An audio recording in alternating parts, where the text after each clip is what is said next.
means when I think about Xbox, I'm going to think about quality games. We have work to do. We haven't done our best work over the past few years with our first party output. Yeah, that's always been a hit on the company. I missed you. Here's some criticism. Yeah, I don't know if I'd say always. Like, I think we've gone through Not times to where throw we've done mud on you, but now you have to know that's a fair. I think it's something fair to say. It is fair to say. And In your head, it's like a creepy circus. Are you ready for the show? Now tell me, where did all your courage go? I'm back.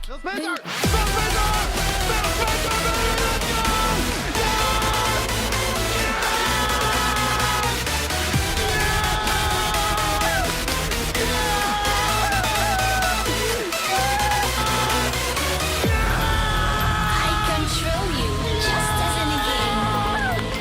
But don't try to fight me back. You can't break me. Try it, and you shall. would you ship that? What you just played? Boo.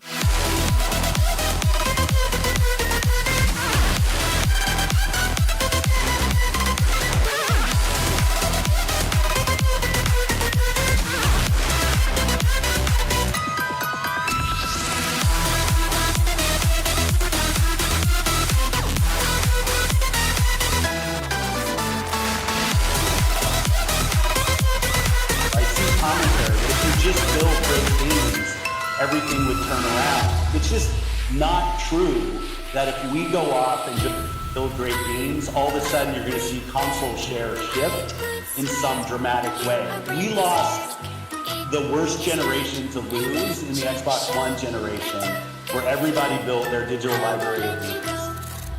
I'm here.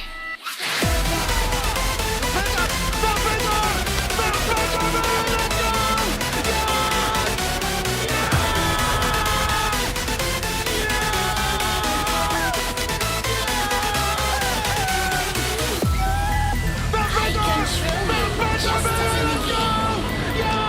But don't try to fight me back. You can't break me. Try it, and you shall. Stop! Enough! Stop! Enough! Enough! Stop! Enough! Stop! Stop! Enough! Stop! Enough! Enough! I'm back. Boo.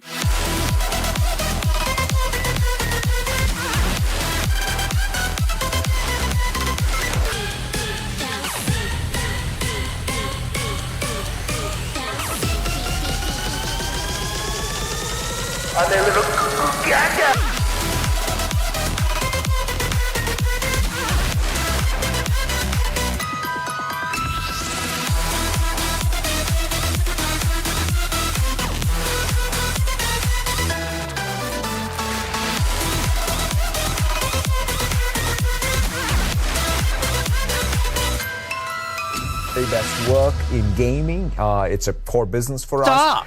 Enough!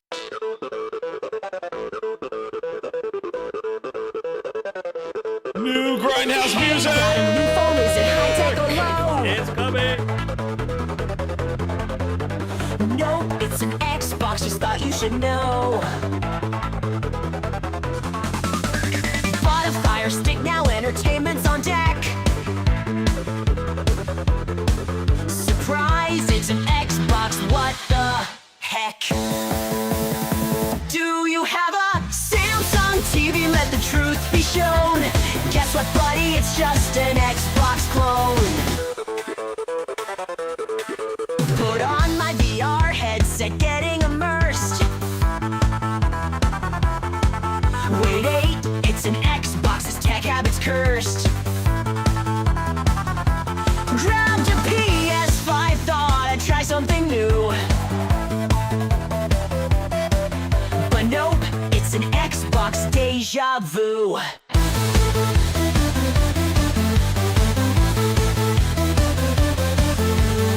Everything I own turns into Xbox gear. Technology's wild, but this is too severe.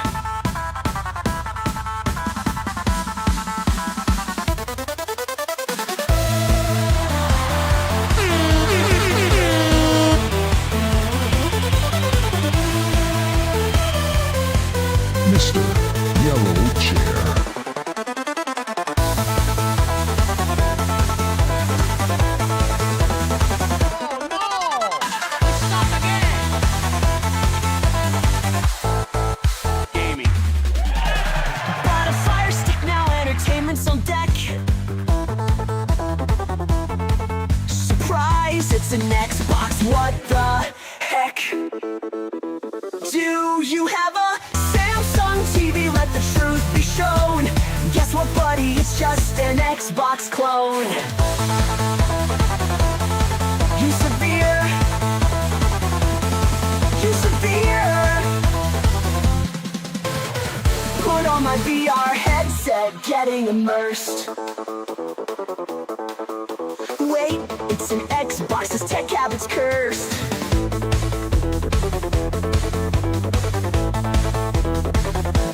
Grabbed a PS5, thought I'd try something new. But nope, it's an Xbox deja vu. Everything I own turns into Xbox gear. Technology's wild, but this is too severe.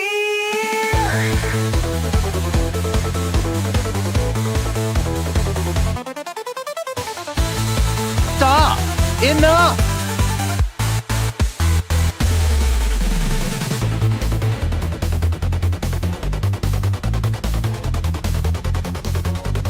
Everything I own turns into Xbox gear. Technology's wild, but this is too severe. Too severe.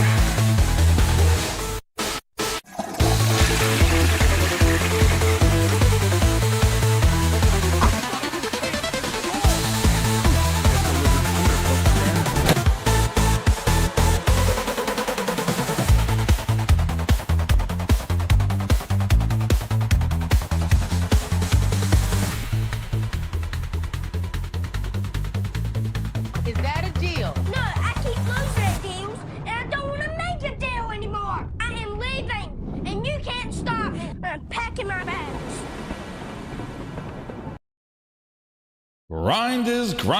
Grinders. What's going on, everybody? How you doing out there in the Grindhouse streets? Hanging out here. Thank you so much for tuning in on a Gaming Grindhouse special.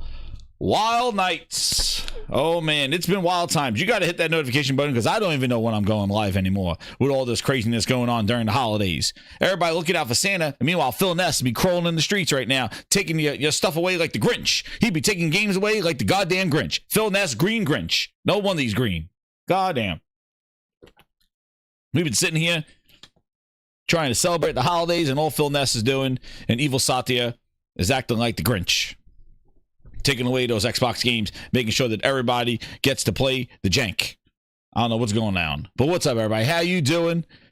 Hit that like button. As you can see, there's only one topic on the grinds board tonight, and it is etched in goddamn brimfire and stone. Satya's endgame. It is Jova. It is Jova. Xbox, no. Phil Ness. It is. Listen. I'm going to do my shout outs, but let me tell you something. I don't want to say I told you so, but my goodness, if I have not been Grindadamus, I don't even want to be Grindadamus, but I am Grindadamus. I don't even, it's like I say something about a week before it happens. It's scary as shit. I wish I could predict the lottery. I wish I could predict the lottery. Like, I told you, it is going to be a bloodbath. I said next it was going to be, they were all laying the road and prepping the game and prepping everything. I said it was going to be, and what happens? What happens? We got Pussface Phil at the Game Awards, and now Stuttering Satya, he cured. He ain't stuttering anymore. He's like, I'm speaking with clarity. He not stuttering anymore. Satya is cured.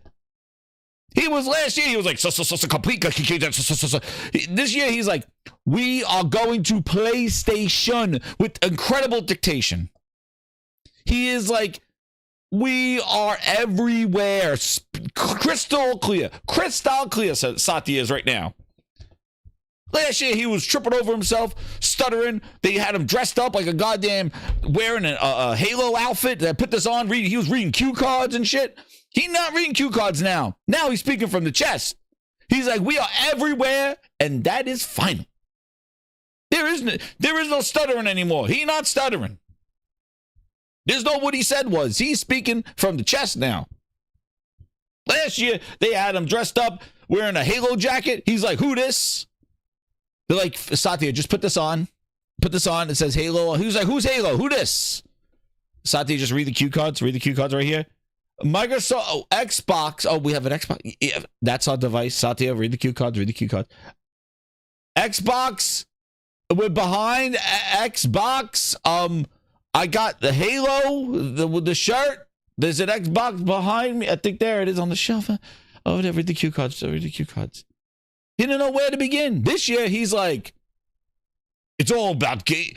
It's everywhere. He saw that PlayStation money. Satya saw that PlayStation money, and he's like, "Ooh, it's done. Paint my ass blue." That's what he said. But anyway, Satya revealed his end game. That's right. He saw that blue Astrobot, and he's like, that's my favorite color. But I got to do some shout-outs right here. Here we go. First off, we got to thank you, Interista, member for 15 months. He says, I'm sure it'll be a great show as usual, but I won't be able to catch it live, watch it later. So here's a gifted membership. And he gifted one membership of the VIP Grinders, who get wonderful songs. You could upgrade to Ultimate Grinders to get all the brand new songs, which I'm just dropping one after this show. There's going to be a brand new one for the Ultimate Grinders if you want to upgrade. And we also got the VIPs for memberships and use the awesome emojis there. And yeah, we dipped below the emojis. I think, I know Bal dropped a whole bunch. And shout out to Ron M for dropping a membership bomb again. Yo, we got to get it. I'm fighting YouTube. I'm fighting for my life. Get these emojis here from YouTube's. We keep dropping and then going up again. But Ron M's getting us there. And all the other grinders. Thank you so much. Let me see it now. YouTube be messing with me.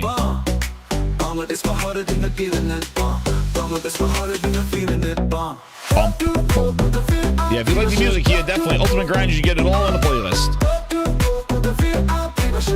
Yeah, we dropped to 19 emojis now. They want 4 more members for a new one, and then we gotta get to 21. So yeah, we just gotta keep climbing. I check it all the time. But hey, thank you. Hey, if you get one, pay it forward, man. The VIPs are there. I'll drop. Let me see if can I drop some? Can I do some? Oh yeah, I'll drop some. I could drop some too. Okay, good. We go. I'm gonna gift 5 now just to get us started. After Ron M got us started, I'm gonna give some 5s. There we go. There's 5 from the Grinders. We're gonna get started. It's the season of giving. It's the holidays. Twisted Sin with the 2. He goes, don't worry, Jez. 2025 will be the year of Xbox. Yeah. Dude, that is a sad story. I think they're done. I think they're washed up, dude. Yeah, I'm starting the members. With Ron M and me, we started the members train. We're going to get this. The holidays. DAZ. That's what it is. The holidays. Shout out to everybody coming on the Grindhouse party. That's right, yeah, boy. Pedro Martinez is here. Data Wood, Diablo Doc Matter, Twisted Sin. Shout out to you for the Twist Super Chat. And also, you see, we got 10 Super Chat goal. Hey, we get the 10 Super Chats. I'm going to play a brand new song for you live, and you're going to like it. You're going to love it. You're going to like this new song. So let's hit our goal, and then we can get where is my song? Yeah. So, yeah, if you want to hit that goal, we'll do a live one for everybody that stays. End credits. We'll do one there. Harlem PS Game, Dylan Rafferty. They got all the new memberships. There they go. Rocking in there. We got Annoying Knowable. Gamer Boy, Devil Shooter, Wild Wolf, Taran. Outside Gaming Night, Anthony Dixon in the house. Lucci Sky, what's up, man? Mr. DM himself. Give me all stuff. Michael Meridian, what's up? Monte White, Cephalon Snow. Abdullah, 21. He said it's Saudi Arabia. It's 2:45 in the morning. Yo, welcome, man, from Saudi Arabia. Shout out to you, man. He wrote this message to participate. Thank you. I appreciate it, man. It's 2:45 in the morning. Those are some diehard grinders. They're all over there. We're global. We are global. Thrifty, what's up, man? How you doing? Lord Hog. Who else we got? We got Abandoned Black, but the Xbox isn't an Xbox. Oh, man. Here we go. They're going to be doing the word games right going on here. And we can't start a show without the Tool Man. Coming. Give them 5 members from the Tools. We went to the tool shop. Home Depot himself, Mr. Tool Man. Dropping some members. Thank you for the VIP membership. Oh, man. Now we can start. We got the Tools. They're still waiting for the Tools, man. The Tools were coming. They were coming. 25. It's coming. It's coming. They said the Tools, man. Ty Marshall says midnight, man. We got the grinders. I'm glad. Hey, I went a little earlier today just to try to get everybody in here. I'm glad I get people from all over the place now. That's why I like to try to do some other times to get everybody else in here. We got diehard grinders all over the place. I like to get them to catch it live. Game night with 123 with the 5. You're my number one customer. It's been 5 days since the Game Awards. Wednesday over here, and Xbox can't keep crying about Astrobot winning Game of the Year. Dude, that was the beginning. It was the beginning. We are in the end game now. That's right, Vid. Game night, it was, listen, and you know, let's go back. And I was thinking about this, and I said it a couple of times before about the whole Astrobot winning Game of the Year. Now, granted, everybody's going to have their own Game of the Year. And I got a whole slew of receipts and tweets, and oh man, we're going to have fun. This is going to be, woo! This is going to be fun. We got videos, we got Stutter and Satya cured. We got Phil Ness in the house. Oh, he's got Phil Ness in the house. And we got a flute. Oh, man, we got a flute. A special flute. Oh, there's a special flute. What's up, Curse? How you doing, man? Well, let me tell you something. Neil's in the car with the tools. Be careful, Neil. Don't veer off the road when I hear some of these tunes. So let me tell you something. I said this before. The fact that Astrobot had the impact that it had on one platform exclusively and won an award, yes, at the biggest show. We could call the Keeley Smuggling Grapes Fest all we want. But let me tell you something. It is the big show. We even saw from the nominations, people were buying games that were nominated. It has some sort of impact. It definitely has an impact. It's big. It's not IGN's little like circle jerk, our favorite games of the year. It's big. Okay. And the fact that Astrobot had such an impact on a big show, and it's on one platform, it breaks the Phil Ness in half. It breaks the whole like, well, the most popular games and the games that everybody cares about are on multiple devices. So, blah, blah, you know, all that spewing of Phil and about how always talking about Fortnite and Minecraft. It's like, yes, those games have audiences. They have large audiences, and yes, they have impact. But when it comes to the year after year, there are games that can. It's not just those games. It's not just the Minecrafts. It's not just the Fortnites. It's not just the Call of Duties just spamming on everything and everybody's on that. These are the biggest games. It's like, no, don't be short-sighted, Phil. Don't be short-sighted. There are other ways. There are other types of games. And you see with Astrobot winning that one game on one platform. It wasn't everywhere. It didn't have to be on little Timmy's phone. It didn't have to be made for some Samsung TVs and strap-ons galore. Like, you didn't need that. It was one game made for a piece of hardware, and it took advantage of everything that hardware had regarding the controller and the feature set. If you recall any type of gamer, you know that there is something when you invest in a gaming device, the software coming from the manufacturer of that gaming device, the first party, is usually the thing that kind of is the reference. It's the thing that basically utilizes all the capabilities. And we could go back all the way back, but even talking Xbox and going back to the 360, man, those Xbox Live games and the Xbox, even the OG Xbox, you knew when you got an Xbox game and it said Xbox Live feature on the top, it was taking full effect of Xbox Live and the online capabilities of the machine. You had NFL Fever. You had all their sports games on Xbox.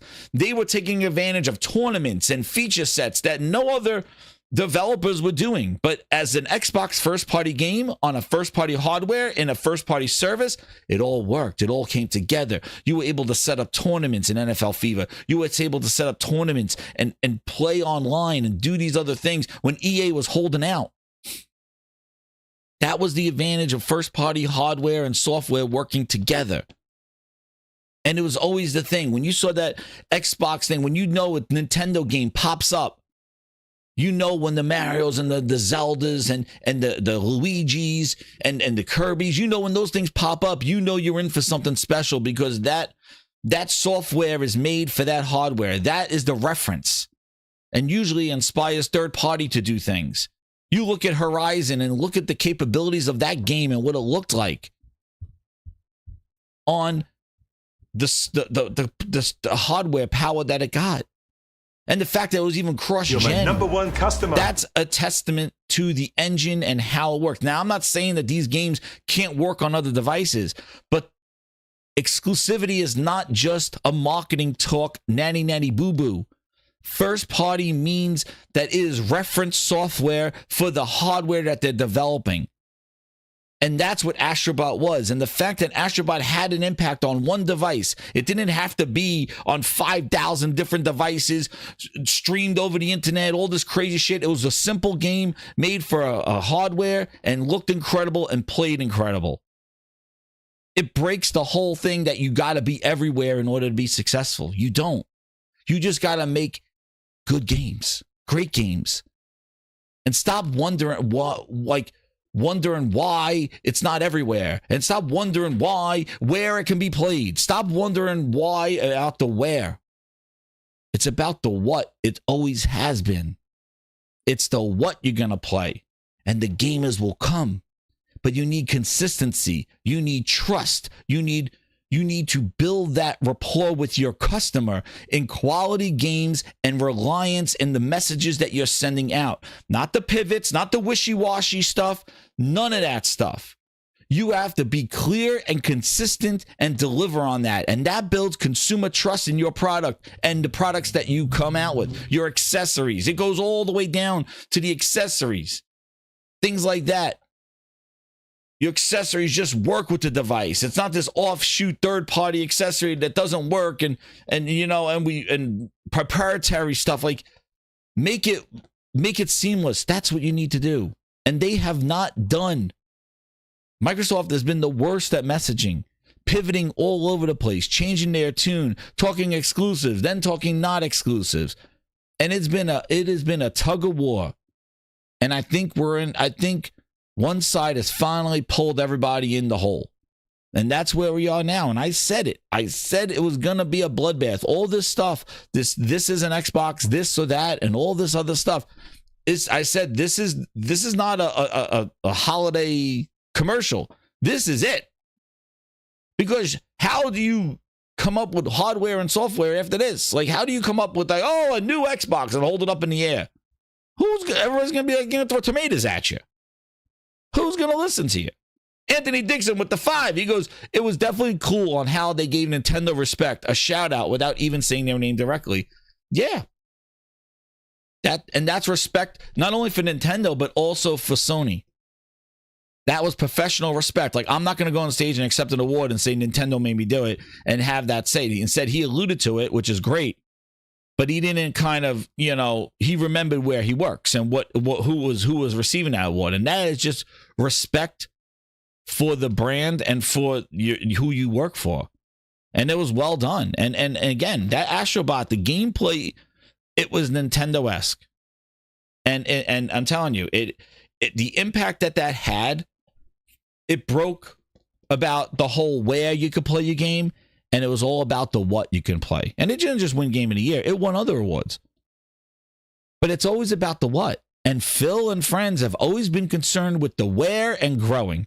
It's not growing. Here we go. It's not growing. How do I get to grow? It's not growing. Booty, not growing. Satya, hot on it up. It's still not growing. Phil all over the place. It's not growing, he says. Because he's so concerned with the where. And the what to him now is just a production line. It's a sweatshop. That's what it is. The game design, the focus. You even look at something that got well reviewed in Indiana Jones. Yes, it's a good Indiana Jones game. Story-wise, cinematics, polish. But the gameplay is so broken and drawn out and just... It's like, what does it want to be? A first person, a third person? What does it want? Like, it's disorienting. When it comes to the important part is gameplay. Your other part is polishing as hell, but like when you get to the gameplay, it's like, pull out to third and pull back to first. It's just awkward. It would have been better just sticking with one camera. And the fact that they modeled Indiana Jones in third person and then just kind of say, we're going to first person. It's like, dude, why? And then when you see the animations in third person and when he's climbing, you're like, oh yeah, okay, I can see why they're going to first person because they didn't animate the whole thing. Like, come on. third person with the whip and using it to interact with the physics. We are like, why are we acting like we're not? We are halfway through the generation. Where is all this power? We were screaming teraflops about 4 years ago. What's going on? Can't do it. Yeah, the environments look good, but they're static as hell. There's no interactivity. Everything glows up blue that you can interact with, or white. That's it. No physics. You don't go run around a table, knock things over, and smack things around with your whip. Nah. Things that you should do with this generation.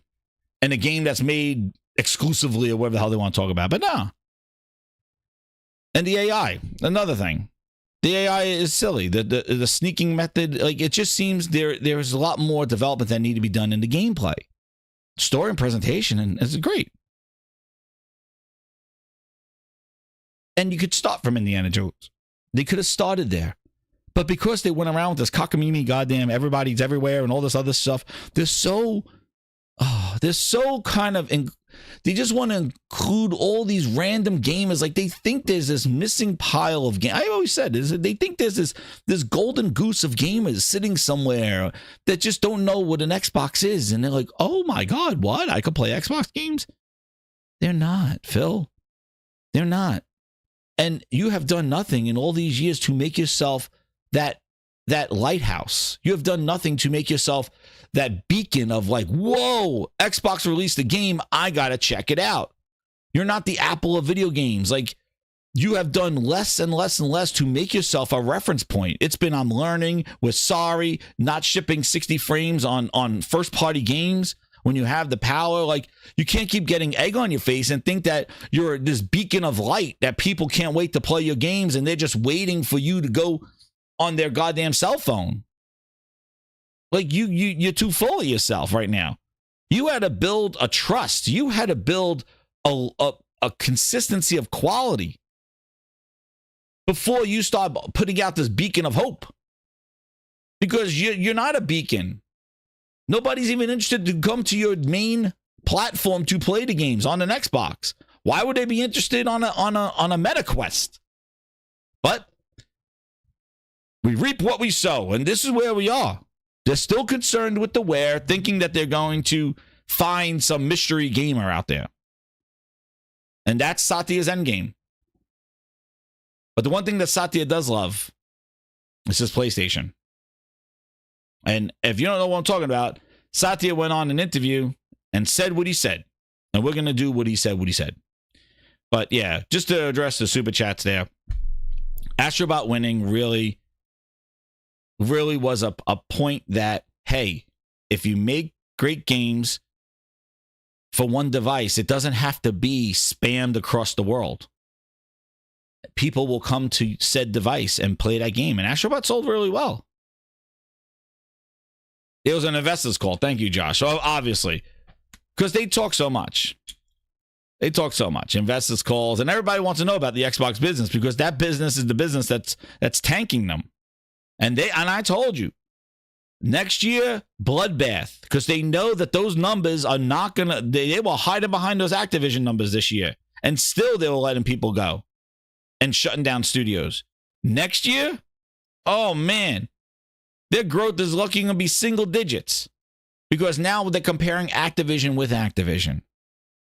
And how they're going to spin that, who the hell knows? But you know what? One number that's going to be in the minus and continuing is going to be the Xbox hardware. And I don't know how they get out of that hole. And we'll go to the tapes. People saying, oh, it's okay. A bootleg Jez has been running wild. He's an insider now. He was a blogger. Now he's an insider. But you got to make consistent great games, Wild Wolf. That's the thing. You got to make consistent. You got to be consistent with that stuff. And that's where they weren't. Let me make sure I got all the chats there. We're good on our way there.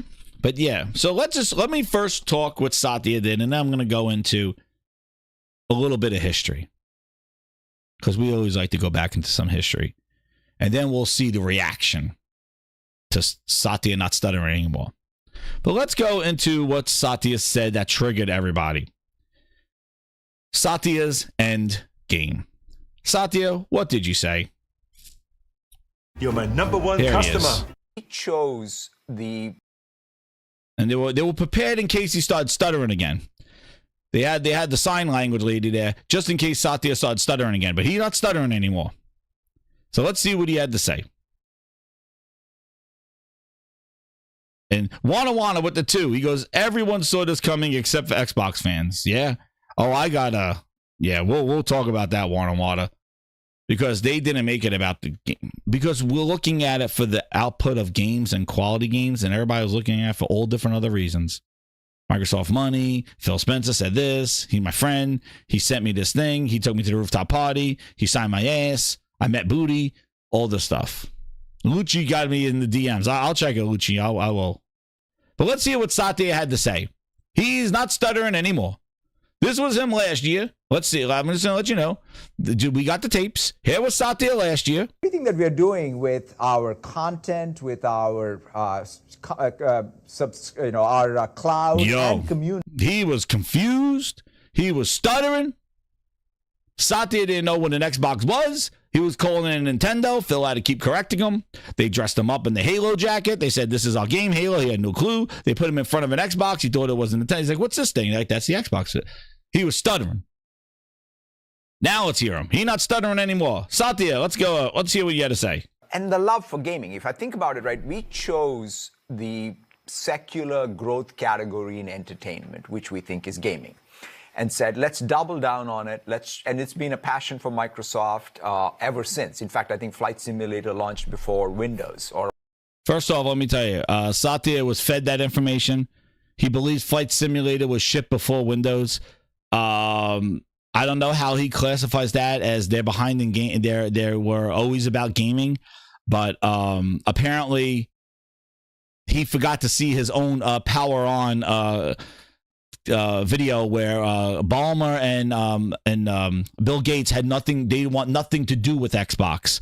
The Valentine's Day Massacre, the original one, where Bill Gates called the console that will ruin his business. So I don't think Satya watched his own documentaries, but apparently he thinks that Microsoft was about gaming since Flight Simulator before Windows. Satya, I got some tapes for you to watch right after this show, because it shows that you have no clue about the company that you worked for.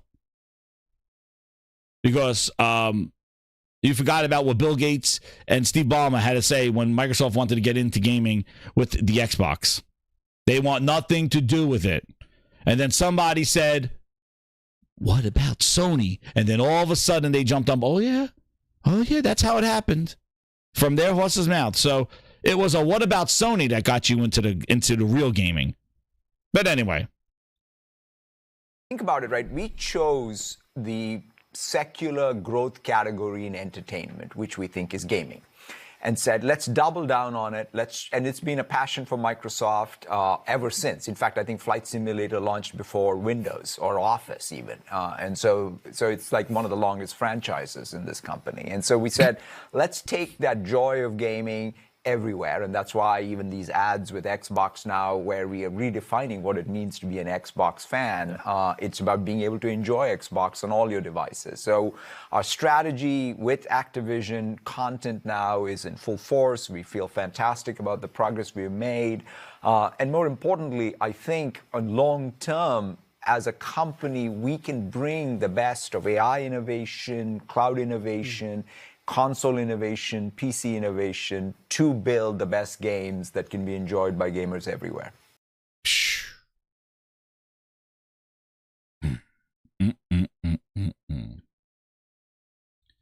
It's been such a passion. Let's go. Let's see how it was a passion. Here's your own video from 3 years ago. Let's hear Satya. Microsoft is going to make a game console. We weren't sure how we were going to do it. Risk was enormous. Microsoft was this dominant company of the era, but success or even survival was anything but preordained. We started to ship quality games. And at the same time, we weren't doing anything in the console space. One day, these guys from the DirectX team walked in. We just thought of ourselves kind of that rebels. A weird combination of craziness and genius. We were a renegade team. A lot of our thinking was focused on making the very best games. That really meant something for us. We wanted to make a console designed to be easy and fun to make games on. We were trying to crash meetings and get traction on this thing. We were in a... They were crashing meetings to get traction on this. But Microsoft, they were always passionate about gaming. Annoyance. You're proposing taking money away from Office in order to fund some game system? Ballmer understood where the money came from. Steve looked at the Xbox idea and saw insanity. Wait just 1 minute before you answer. What's the hard drive going to cost? What's the Ethernet port going to cost? There's no way. Everything about making a console is hard. We made this little device that was held together by chewing gum and tape. And it doesn't turn on. It became clear that there was just some really big challenges for us. The Duke wasn't a small controller. You had to have gorilla hands to work with this thing. It doesn't matter what your technology is. If you don't have the games, we were done. They had this new thing called Halo. Forza was built as an epic racing game. Gears of War was appealing to a hardcore gamer. We were focused on having all of our games prepped for E3. And they were all 25. It's coming. Oh, PlayStation. You're always just one catastrophic bug away from not making it. What's going on? The Red Ring of Death. Microsoft brand is on the line. The Microsoft name's on the line. It's insane to launch a game console. When you're Microsoft, you made freaking Windows in a spreadsheet. It was chaotic. Chaos. Total chaos. Our goal is to continue to innovate across all platforms. Bridge the gap between traditional and cloud-based gaming. And then sometimes there's surprises that come out of nowhere. We are no longer in Microsoft.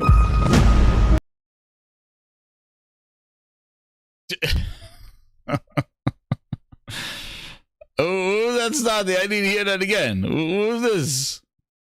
And the love for gaming. If I think about it, right, we chose the secular growth category in entertainment, which we think is gaming, and said, let's double down on it. And it's been a passion for Microsoft ever since. In fact, I think Flight Simulator launched before Windows or Office even. Such a passion. Sounded like it was a struggle to get anything gaming outside of Microsoft, according to that trailer. But according to Satya, they've been passionate about gaming forever, and before Windows. Like one of the longest franchises. They're going to do a new one. That's right. Glenn says it's going to be called Power Off. Traded in this company. And so we said, there's this guy. Where'd he show up? He knew about that Sony chart. Let's take that joy of gaming everywhere. And that's why even these ads with Xbox now, where we are redefining what it means to be an Xbox fan. It's about being able to enjoy Xbox on all your devices. Redefining what it is to be an Xbox fan.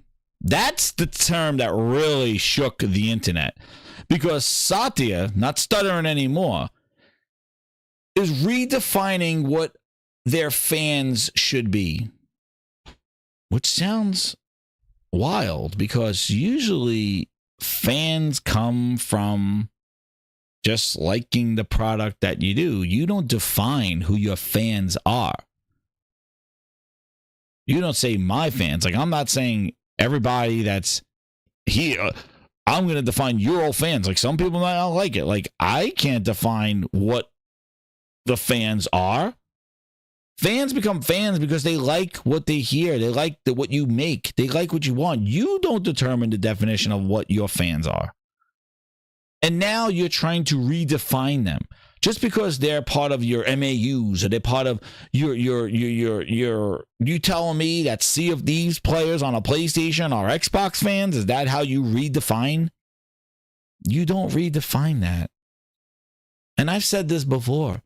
Those people that go to FanFest, that line up, that cheer on this thing, that wait outside for 5 hours, that's not little Timmy who played an Xbox game over the internet on his phone for $20 a month over the cloud.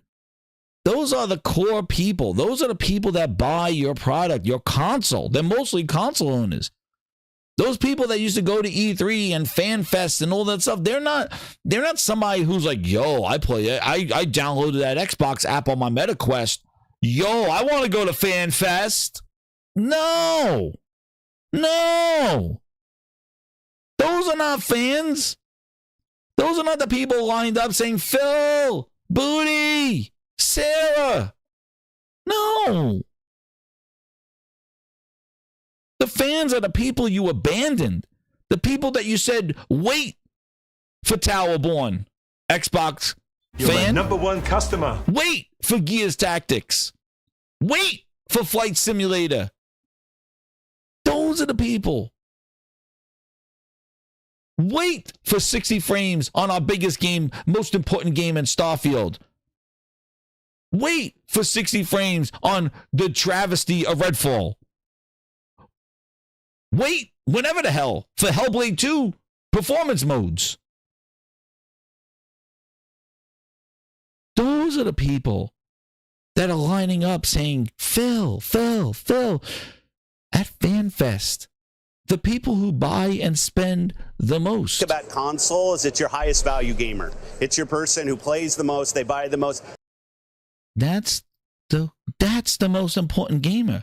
And you said we're redefining what a fan is. So I don't know what double talk, but I'm going to tell you what this did.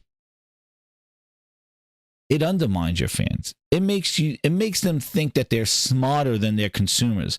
It disrespects the people that follow them and believe in their brand, because they're basically, what they're doing is thinking that the customer is dumb, and they define who their customer is and who their fans are.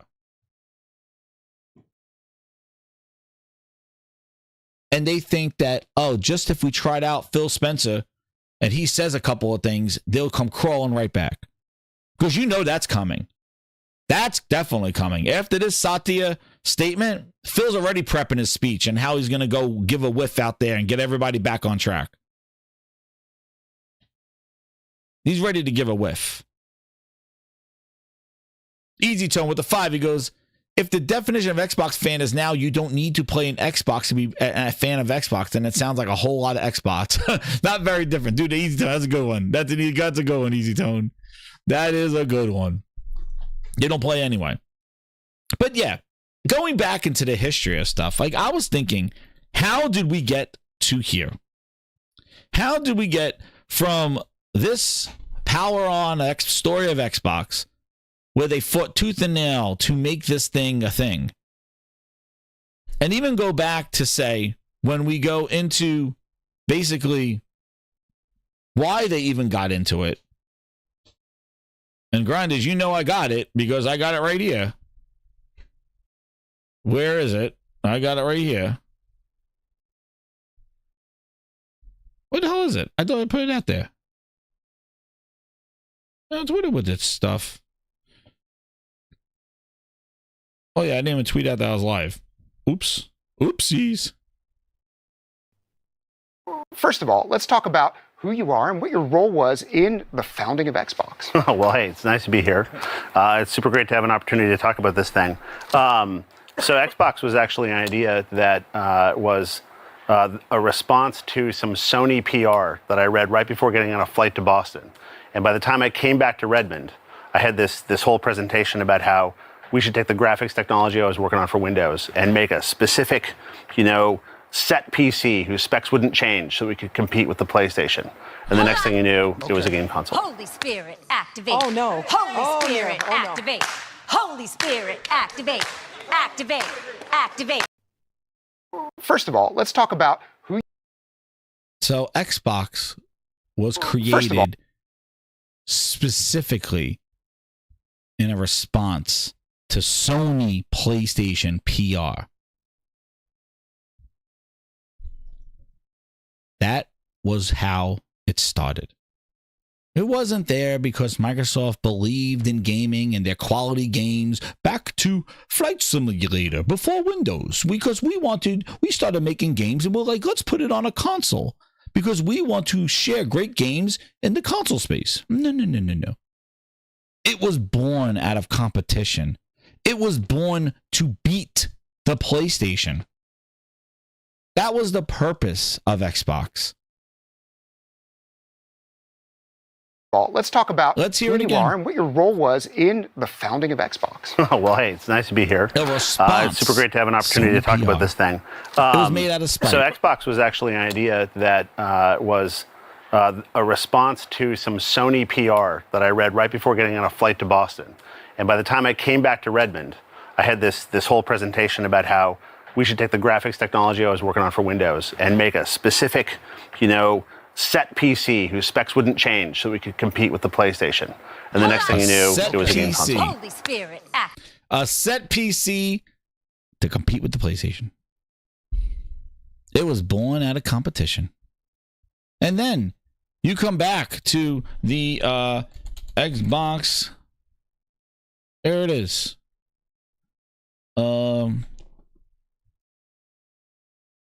Power on V-Day. The Valentine's Day Massacre. I've never seen so much advance in one. It's got this, Say? The thought of Sony owning the rest of the home.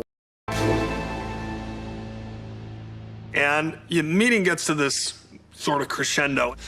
And Jay goes in, he's holding the PowerPoint presentation, and he walks up to the table and he throws it down on the table and he says, "This is a insult to everything I've accomplished at this company." Leans across at me and says, "Why are you trying to kill Windows? You guys have lied to me. You guys have played me for a fool." I start to try to argue for this, why we can't have the normal version of Windows. Bill doesn't want any of it. He doesn't want to hear it. He yells at me, shuts me down. You got a lot of alphas in the room and all alpha males, and so there's a lot of pounding the table and you're wrong, I'm right. By then, Jay is up, he's ready to fight, and so then Jay goes in, then Robbie tries to talk to Bill, and Bill yells at Robbie. If I'd had glasses on, I would have needed windshield wipers on him because he was spitting at us so hard and so fast. Bill would yell at us for a while about these different things, and then Ballmer would take over on the business case, and the business case looked terrible. By now, and the reason it's called the Valentine's Day Massacre is because all Valentine's Day activities are now off.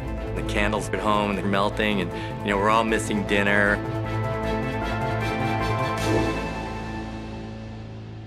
And the meeting gets to this sort of crescendo. And I said, okay, well, then let's not do it. We haven't announced anything. So that led to another hour. And then somebody says, what about Sony? Microsoft had owned the den and the office. How cool! And the thought of Sony owning the rest of the home is offensive to Bill. But the Xbox, it's the antithesis of everything that Microsoft is. It takes all of the hardware burden onto us, so it's really hard to make business sense of it. That's equally offensive. And what's going on with Bill and Steve was figuring out which of those was least offensive to them. Bill kind of pauses and he thinks, and he says, "I think we should do this." And Ballmer's like, "Yeah, we should do this." And then they start getting excited and it starts going back and forth. "We should do this. We should let these guys do this." Bill's like, "Okay, we're gonna give you guys everything you asked for. Really want you to be successful in this project. You have all my support." And that part of the meeting took 5 minutes. And I turned to Robbie. I'm like, "Robbie, that was the weirdest meeting I've been in at 15 years at this company." All I remember is Kevin Bacchus coming by and basically saying, "We're doing it.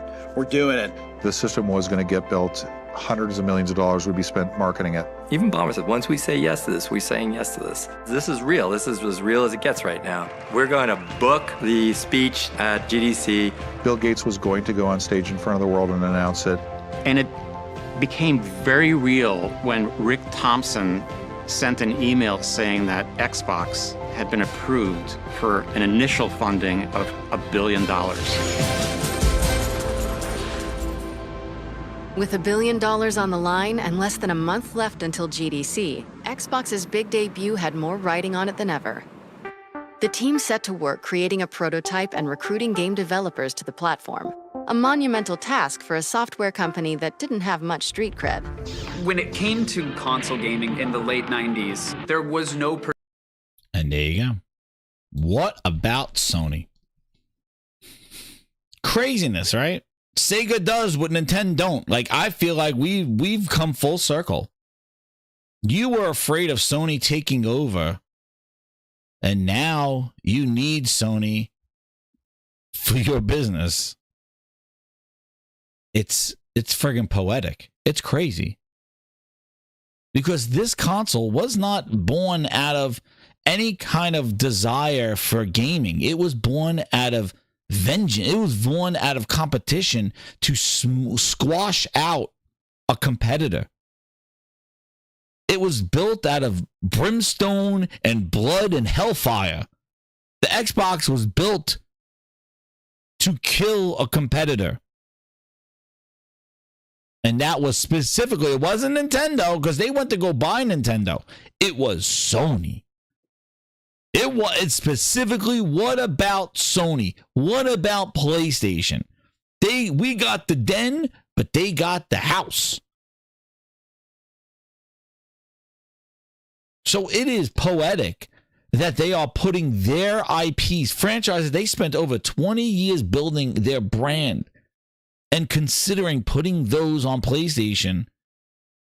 And you could say, oh, well, gaming, it was born out of spite. Exactly, Zero Steel. It wasn't born out of they wanted to tell stories. It was born out of spite. And the thing is that you could say gaming has changed. It's not about the den. It's not about this. Dude, you could say whatever changed, but you want to know what didn't change? People want to play great games. And they don't care where they can play them. If they are on a device that's on your TV, then that's where they'll play them. If they're on a phone, that's where they'll play it. People will go where the games are. That's a fact. If there's a game on PC that you want to play, you will get it. You will find a way. When there's a will, there's a way. The problem is that Microsoft complains about growing, but they're everywhere already. How do you still complain about growing when you're on every device known to man? You're on everything. You're on every phone. Android, Apple, iPads. Remember, well, just wait till Xbox comes to iPads. You're on iPads already. It's been there. You're on Meta Quests. Well, okay, great. You're on a Samsung's TVs. Great. You're on Fire Sticks. How many people have a Fire Stick? After that, how do you sit here and talk about growing? You're on more. You permeated the market so much. You're in no position to complain about growth. The problem is that nobody likes what you're selling. That's the problem. You're on every street corner, but nobody cares. You're irrelevant. You needed to build relevancy with your brand before you start shopping that shit around. You know, if you just did a store and I'm going to sell something, I could put my Grindhouse store in every corner of the streets for 20 miles. Well, I got a Grindhouse store on every corner in 20 miles circumference. Do I sit back and go, I'm successful now? I got all these stores on corners for the last 20 miles. And people are going to be like, who are you? What do you sell? Oh, I see that store, but whatever. I don't care. It doesn't matter where you are. It matters what you're selling.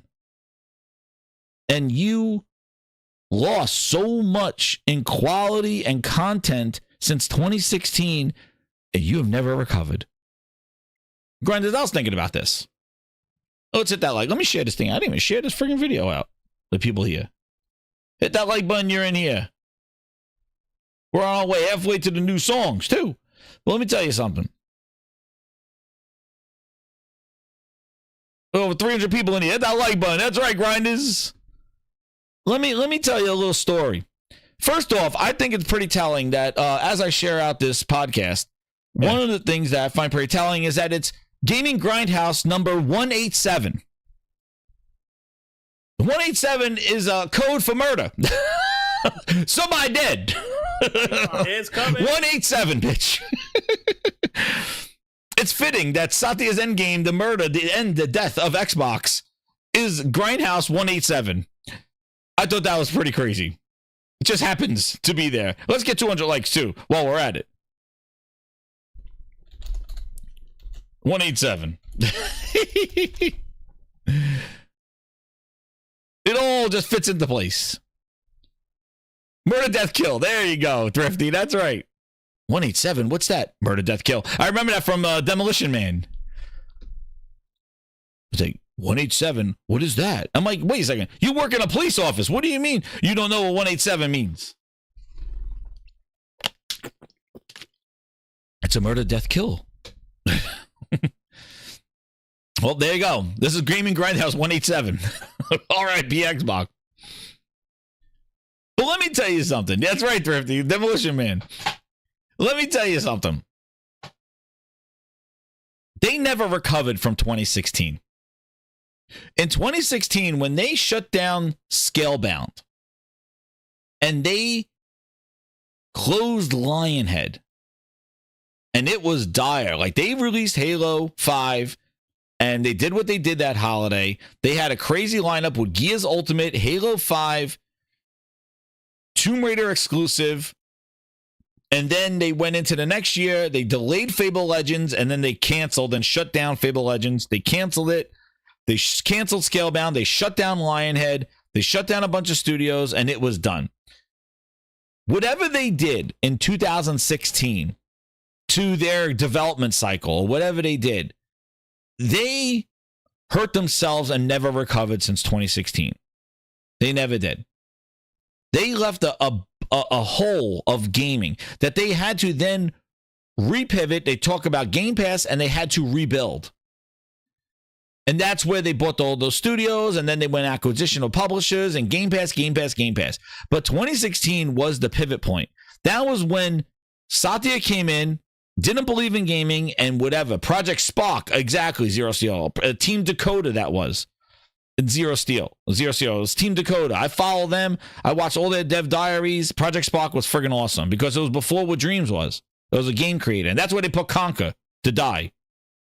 But it took them so long in game development to get their shit together from 2016 to come out with any kind of content and quality that they lost relevancy and they lost fans. They lost people because they were telling people to wait. And then what they tried to do was not make it about the games because they didn't have them. Instead, they made it about Phil Spencer and Phil Nessmouse. Oh boy, tout him out, have him make promises, have him talk and wine and dine the fans, and they will believe in Phil. Believe in Phil. And he will be our he will be our deflector. And it became less about the content and more about the executives and the access and what they give and what they're allowing and how they're fighting to bring Xbox because Sony's beating us and we're going to fight back. Remember the video of Phil? Remember the video of like, it's not from Rocky? They're like, it's not about how hard you get hit. It's about how you stand up. And that's how winning is done. You know, something like that, like from their thing. And they're like, it's about how you get up. And they're all this comeback story, this Rocky Balboa type thing. And Phil was leading that charge. And because the games weren't coming out, what happened was he became the point of appeal. They became fans of Phil, not fans of the content, because the content wasn't there. So whatever they did, they never recovered. And they lost relevancy. And Sony those were the craziest years of PlayStation. God of War, Spider-Man, like it didn't end. Horizon, The Last of Us, Ghost of Tsushima, like it didn't, and Sony was firing on all cylinders when Microsoft fumbled. And that what happened. They fumbled in the beginning of the generation, and then they fumbled in 2016. Because Satya came in and didn't believe in gaming. He wanted to shut it all down. And Phil supposedly saved the day. Well, he saved it by just making him the face. And now, after all this spending, after all this done, after all this, They spent too much money, and they have made such an insignificant move with buying games and purchasing, and the whole lie about people in Game Pass buy more games. Remember that whole thing? Oh man, they try out and they buy them. No, they don't. Remember that whole lie? More people buying games than ever. Really? Then why are we here? Do you know Game Pass actually makes more people buy games? Really? Did we miss something here?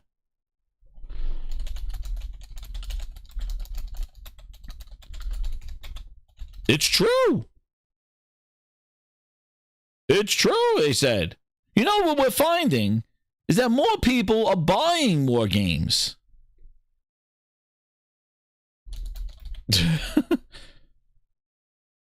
Really? What happened?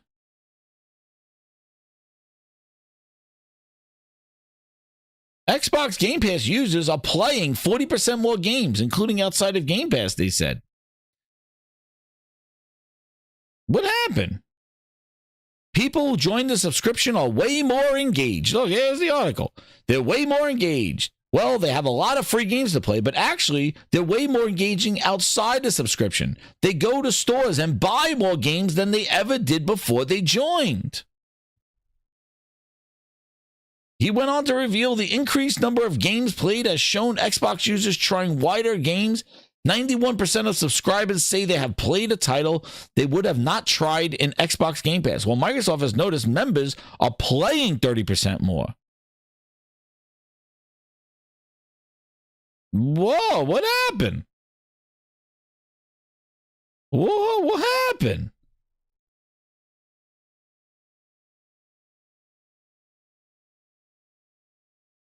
More people buying games. What happened? I don't know. I don't know. They buy more and play more games, they said. Okay. So you say.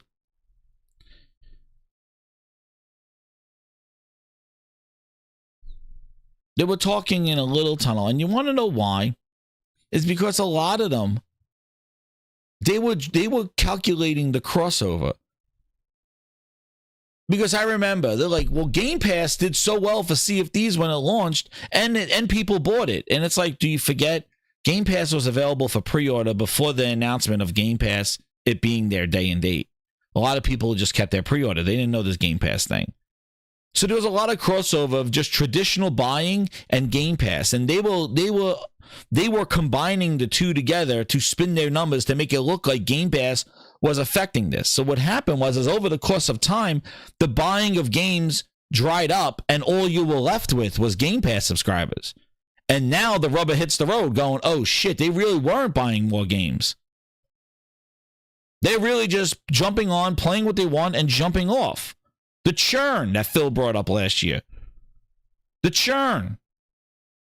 The lack of growth. Satya talking about growth during COVID, never talked about it again.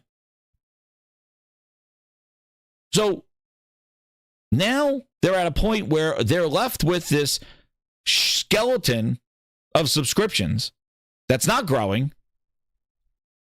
It's not going anywhere. And now they need to, and they spent so much money. And now they need to make that money back. And they're not making it on Game Pass. Like you saw the pivot about how they were going to sell 10 million of Indiana Jones just on PlayStation alone, but they were going to offset that loss by making Indiana Jones exclusive so that they're able to make it up on console sales and on Game Pass subscriptions. Well, that didn't happen. So now they got to put these games on PlayStation where it sells. And you want to know what? I'm going to give you a little sneak peek, Grinders. You want to know what's going to happen?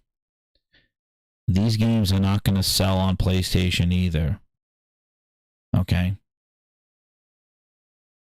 They'll sell, but they're not going to sell at the rate that Microsoft needs them to sell to offset the cost of what's making the games, and that's going to be the final pivot. This is the end game.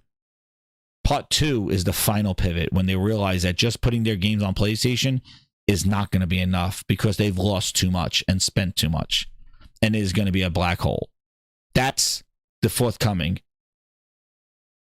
of what the final point is. This is the beginning, end game. This is end game. Thanos got Satya got all the stones and snapped his fingers. But we are in part 1 of that. Part 2 is going to be PlayStation's not going to save them. Because one of the things that you all need to realize is that when you put your games on other platforms, such as Switch, such as PlayStation, you can't be putting out, we'll fix it later bullshit. We'll add 30 frames. We'll add 60 frames. Like, they could never ship Sea of Thieves in the 2017 version of Sea of Thieves. No, it had to be the 2023 version with 7 years of updates, Sea of Thieves. Because nobody would have winked an eye, one eye with a patch on it, at Sea of Thieves in 2017. That would be the most boring $60 game ever. So Microsoft now has a challenge in front of them. They got to make sure that these games are up to speed and up to par to even stand next to the lineups that both Nintendo and PlayStation have. You're going to have Death Stranding 2, Ghosts of Yotai standing there with all other Sony games that are only playable on a PlayStation, and you're going to have Janky Jones in there. Like, their games need to hit. Because with putting your games on other platforms, you now have exposed yourself to competition of those platforms. You're going to be next to a Mario Brothers, a Mario Kart 9, and you're going to be, putting Fable up there? That shit better be lit. It better be Elden Ring hit. Because you cannot put a dud in the PlayStation store. You can't put a friggin' dud next to Mario Kart 9. So by putting your games on those platforms, you now have more competition than you ever had. Because now your game now stands with their games. And now you're competing with who's going to spend the $60, $70. Is it your game, which is I'll check it out, or is it going to be like, yo, you got to play Death Stranding 2? That's the problem. That's the real problem that they're not aware of. That I'm telling you right now, you cannot put out, Starfield's a 30 guy. We'll patch it in 6 months from now. We'll add 60 frames in Starfield. You can't put that shit on a PlayStation store. We'll fix it later. There's no fix it laters. When there's Monster Hunter Wild sitting out there, you got Ghosts of Yota, you got all in their games. You had just this year alone, you had a Stellar Blade, you had a Final Fantasy VII remake, Rebirth, you had an Astrobot. Concord was a failure, but you had all these games there lined up, majority of them. You can't be putting something out there that's half baked. You can't. You don't get away with that Game Pass bullshit. When you're asking $70 for it. Because the option for a Nintendo owner and a PlayStation owner, there's no Game Pass option for them. So now what you going to do? You can't put out, we'll fix it later. That's why I'm telling you, these games are not going to sell at the rate that Microsoft needs them to. They look at those numbers and go, my God, Astrobot sold 3 million. Man, Phil has that face. He's like, oh, man, just think about we put on Indiana Jones there. It's going to... First off, Indiana Jones timed exclusive. Everybody who's an Indiana Jones fan has played the game already. The leftovers are going to be over there, and I don't know if those people are going to be interested, unless the DLC's crazy. But usually... you put that thing on there, it's going to be kind of, especially if now they got to consider when other games are coming out. Like, you can't put Ghosts of Yotai's in 2 weeks. Oh, well, here's Indiana Jones. It's like, dude, what? What? Now Microsoft has to worry about their schedules on the PlayStation, on the Switch. Oh, we got Indiana Jones at launch on the Switch. Dude, they got Mario Kart 9. Are you fucking kidding me? Are you kidding me? Nobody wants to play Indiana Jones or Mario Kart with their Switch. Look.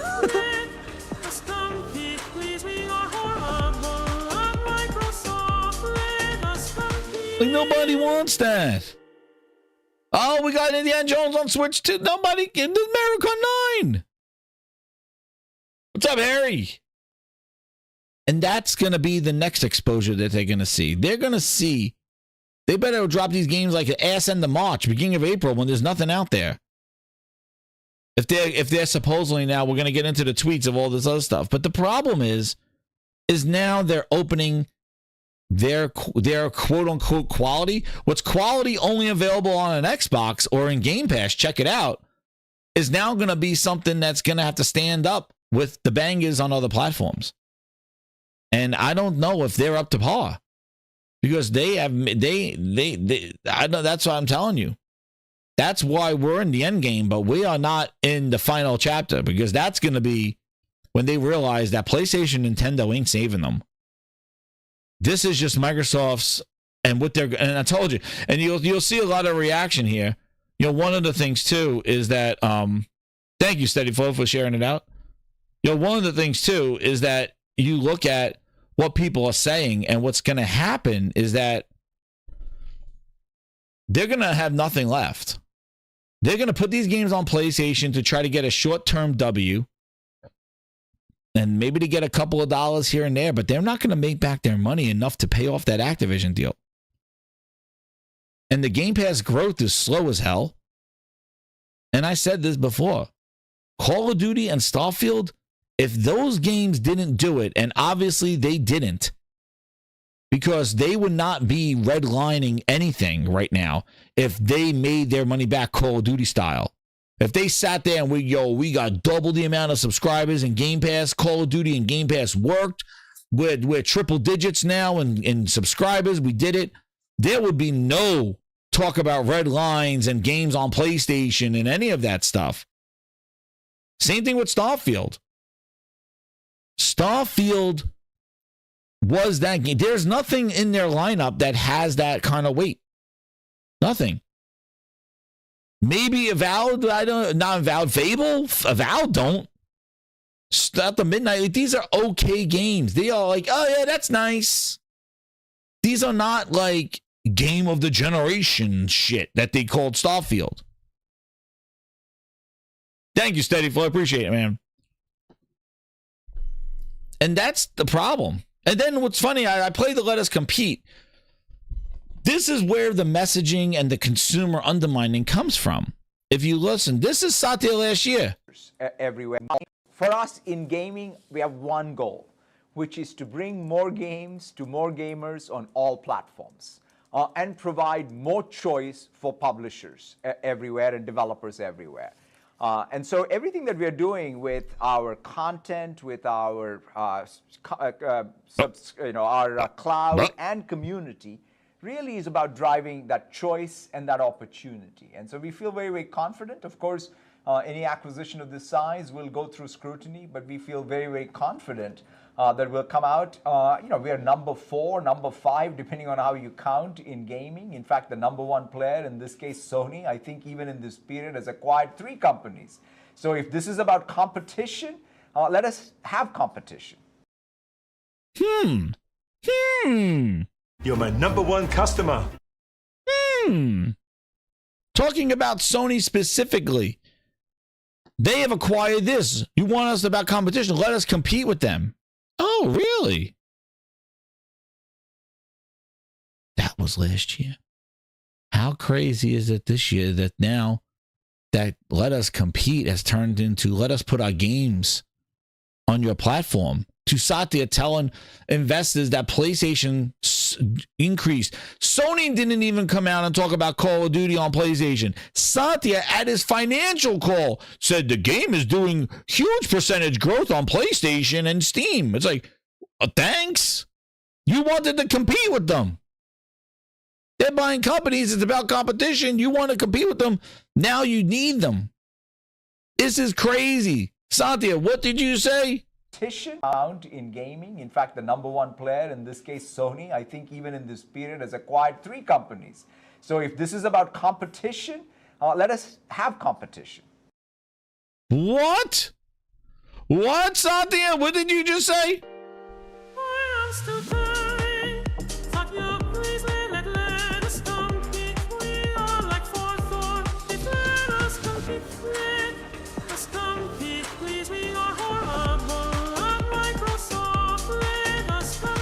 Let us compete. We're 4th or 5th. Sony's first. Anthony Dixon with the 5. He goes, Jez, perfect timing for picture of Herman Holtz, hand standing on his arms behind frosted glass, or Phil not clapping to the Matt Booty Blues song. Hey, thank you very much, man. I'm the ultimate pauser. Pause on that one. We're going to do the other, that we got to do, yeah, hit our goal on that one. I got to extend the time. You can't extend the time on these stupid goals. We're up to 6. Don't worry, I got the count. We're at 6. Do I have 6? We got them. We're moving on there. Let us compete, he said last year. Sony, we got to compete against Sony. This is what I mean. This is not, oh, well, gaming has changed. It's not about competition anymore. It's about gaming everywhere. Bitch, you better tell him last year, Stuttering Satya last year, he was ready to throw the gauntlet down. He didn't say Apple. He didn't say Google. He didn't say Amazon. He didn't say anybody else. Tencent. No. Yet again, we saw what the Xbox was created for. Out of spite to kill Sony brand. And the Activision deal was about competition. He said it. That will come out. We are number 4, number 5, depending on how you count in gaming. In fact, the number 1 player, in this case, Sony, I think. And even throws them under the bus, going, they purchased 3 companies. Even in this period, has acquired 3 companies. So if this is about competition, let us have competition. Oh, so you're saying buying Activision is competing against Sony to get you out of the 4th or 5th. And Sony's first. What happened? Big $1 trillion Microsoft crying? What happened? What happened to let us compete? You begged them. You got on your hands and knees. Great circle is let us spend $80 billion, please. Please. You begged them. Let us spend our money. Hey, let us, please. What happened? We begged them. CMA said, bitch, go take a walk.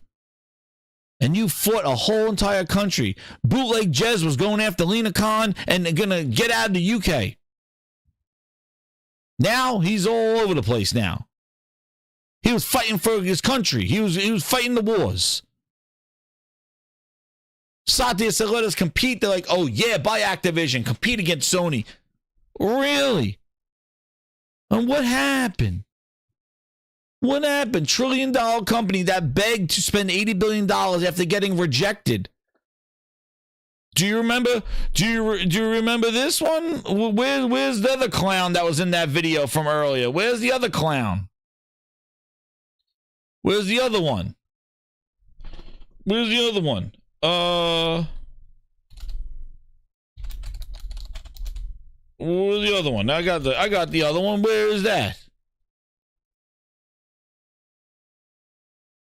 What's his name? Brad bitch. What's his name? Brad Smith? Oh yeah. Oh, what happened?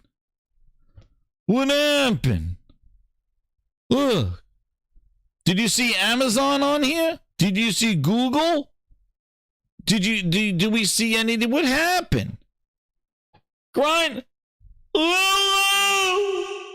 happened? PlayStation 80%, Xbox 20%, European Economic Area market share in 2022.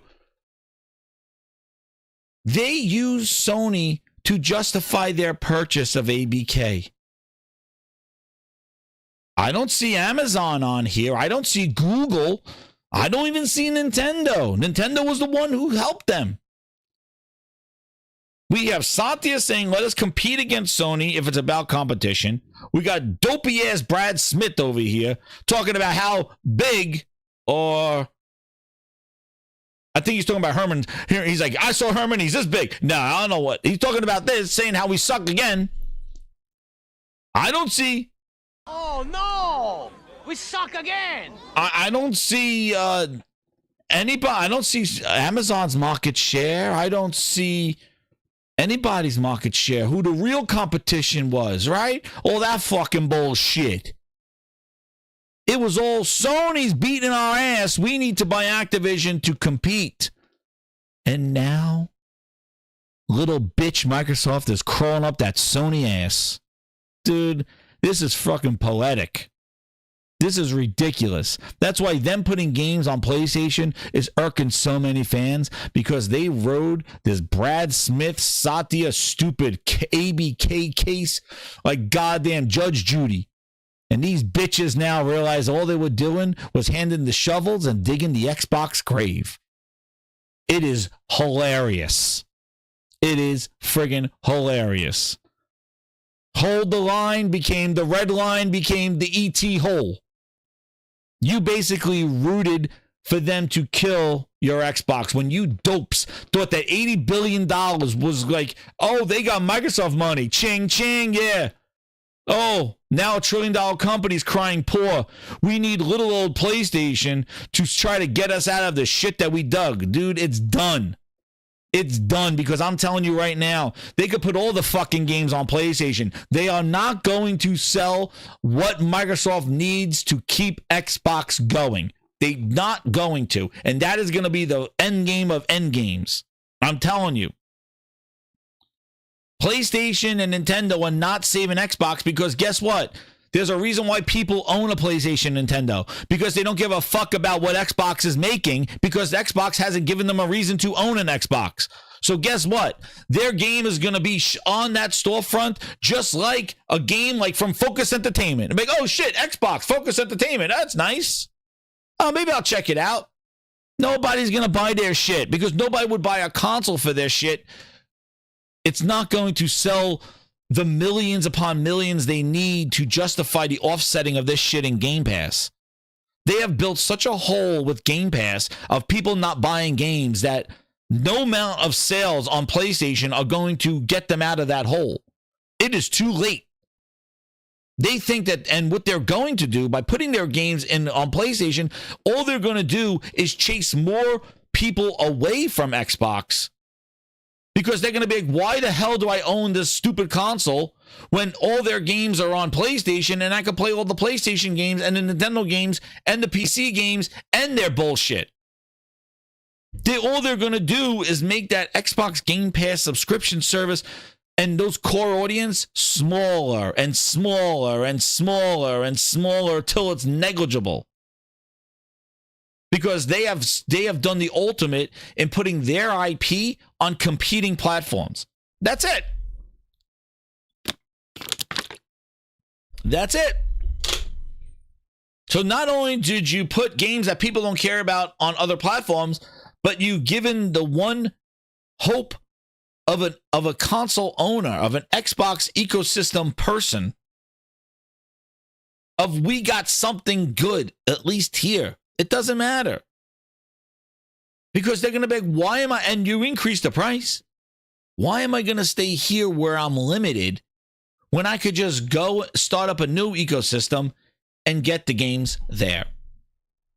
And then on top of all this, the whole, this is an Xbox, that is an Xbox, just like what Satya went back and said in his little interview there about how everything is an Xbox. Think about it, right? We chose this, and so it's like one of the longest franchises in this company. And so we said, let's take that joy of gaming everywhere, and that's why even these ads with Xbox now, where we are redefining what it means to be an Xbox fan. It's about being able to enjoy Xbox on all your devices. And that is false. That is false. Because the Xbox experience is not the same. The library of games is not the same. The access to your 360 games, thousands of games in your library, it doesn't matter. Because you can't play them on a phone. They're not accessible. They got 50 of them right now. 50 games. You have 1,000 games in your library. You can't play them. You can't boot up a phone and go, oh, here's my whole library. It doesn't happen. You can't open up MetaQuest or Samsung TV and go, yep, all my games are here. Thanks. It's an Xbox. No, it's not.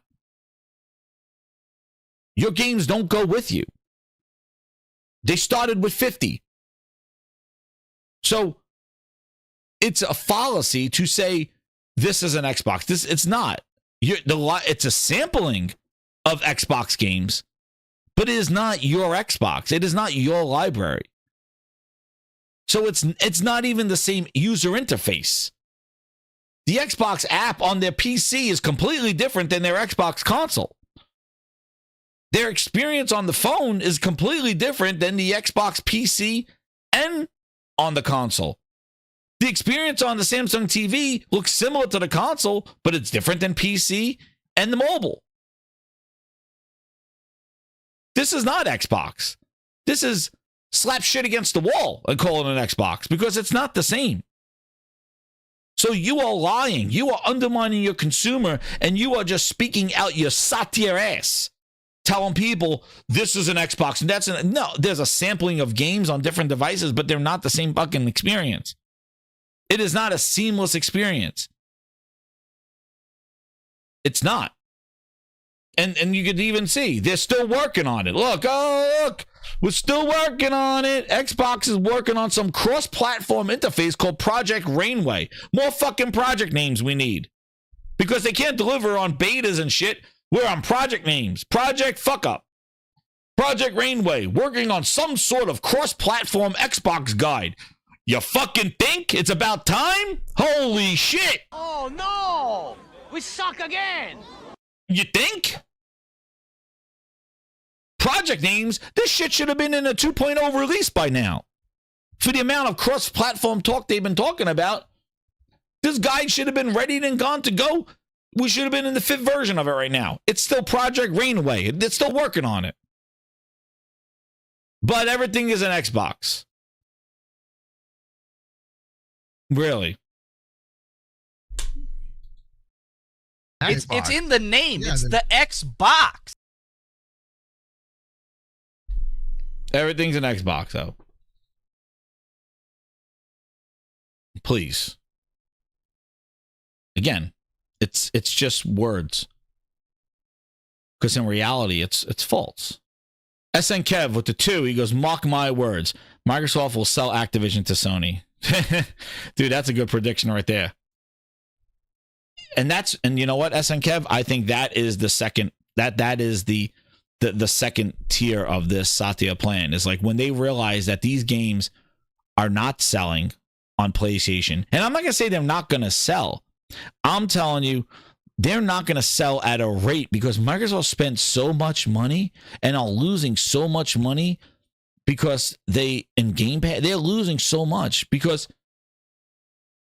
they're not going to sell that much on those platforms to offset that. And if they do, then I guess they're around. But I really don't think. And now you see, that's right, John Wayne. Another thing, Fable possibly delayed to 2016. They're not going to wait for that shit. Listen, they got their games on Steam, the biggest platform of them all. And that's not enough. Granted, they've been putting their games on Steam since Halo Infinite, since what, 2019? They've been putting their games on Steam, where they even have a PC presence and they can market it. Dude, they've been putting their games on PC. And that wasn't enough. You're telling me the PlayStation, which has a smaller install base than Steam, is going to carry them? The people on Steam, the gamers on Steam, the gamers on Switch, the gamers on PlayStation are not hungry. They're not starving. That they look at roadmaps of Indiana Jones and look at the roadmaps. They're not hungry like Xbox players are. They're not hungry. They're eating good. Xbox game is like a Cracker Jack.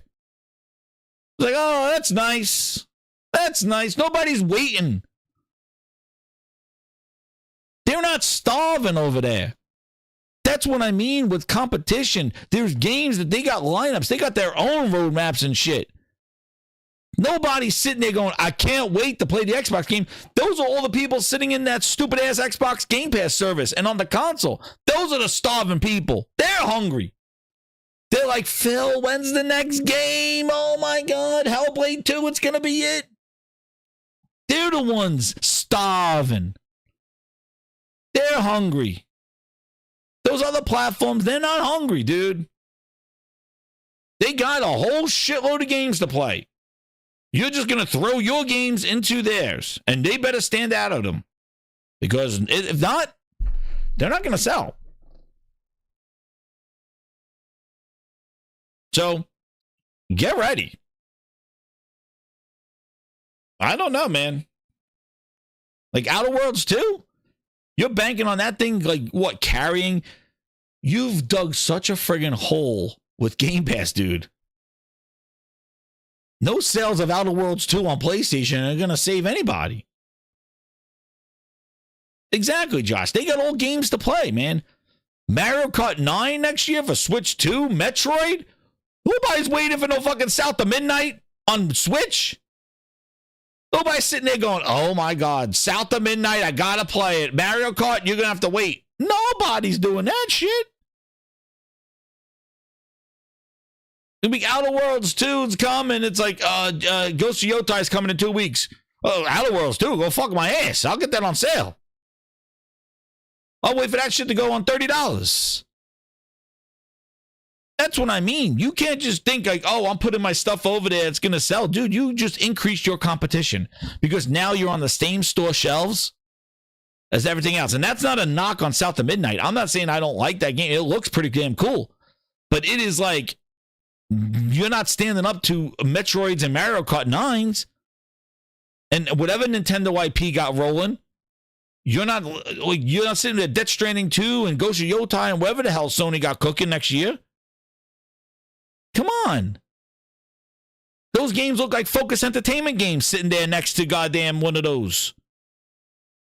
It's like second A. It's in a double. No, this is Microsoft's best offering right here. It's like, okay. Just look at Indiana Jones.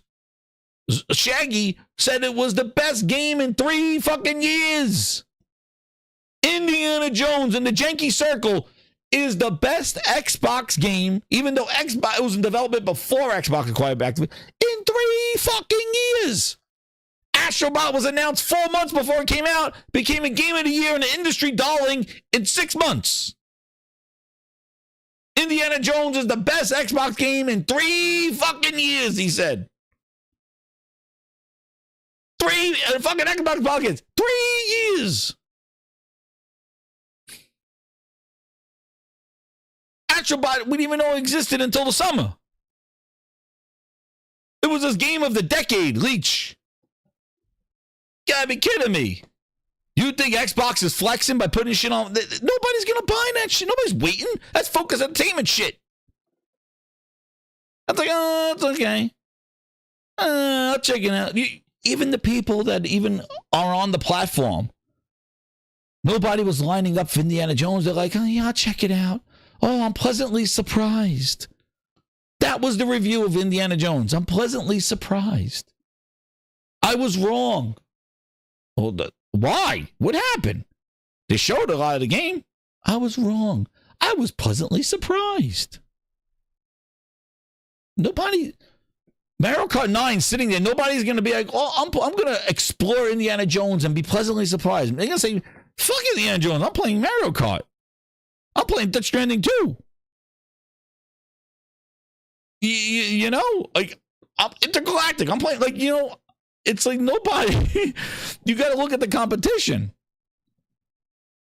So just by putting the games over there, they got to be ready and they got to be good. Because you are mixing them up with their games and their exclusive experiences. So you can't just throw your shit over there and go, we'll fix it later. Oh, yeah, by the way, Janky's not running well on PlayStation. Well, shush. You don't even have a second chance. You don't even have a first chance. So it puts more pressure on Microsoft to deliver quality games, which, goddamn it, if the pressure of the fans and what Xbox fans have been saying to them for the last 5 years to a decade to make quality games, and Phil, since 2019, if that wasn't enough, I don't think PlayStation and Switch competition is going to make enough for them to make quality games. I don't even know. I have no clue. But all of a sudden, I'm telling you, Indiana Jones, dude, it's done. Like, come on. When's that going to come out? Now let's go to see the reaction, and let's get some more tapes. Let's hit the like button. Let's go. I don't even know how many people I got on this thing. I don't even see my count anymore. Got over 300 people here on the grinders. Let's go, baby. Hit that like button. Where are we gonna go? Where are we going? Let's just get some more tapes. Let's see. We got one here. Oh, look who it is. Look who it is. Philness. Mr. Yellow Chair. Let's see what he has to say. It's going third party. No, they're not going third party. Now, if there comes a day where Phil Spencer or Sarah Bond or Matt Booty come out and go, you know, we've made the decision that we're bringing Gears of War, Halo, Forza, I don't know, Avowed, Starfield. Like, in other words, if all of their core major AAA exclusive IPs all of a sudden start showing up on Nintendo and PlayStation platforms, go ahead, get your pitchforks out. I understand the outrage, because at that point, why is Xbox even making hardware? Just be a third-party company. But that's not what they're doing. That's not what they're doing, he said. Oh, shit. That's not what they're doing. Oh, no. Oh, man. Never bet on green, dude. Never bet on green. And Tim Dog's been going roast. I got to get Tim Dog back on this show. And then here you go. Now he has to respond. Here we go. Here, look. There we go. Look. In the short term, this won't be popular with the core audience console. But in the long term, I get the long-term play. By expanding the reach of Xbox and putting games on more devices, the Xbox console will remain an option, but you aren't required to have one to play Xbox games.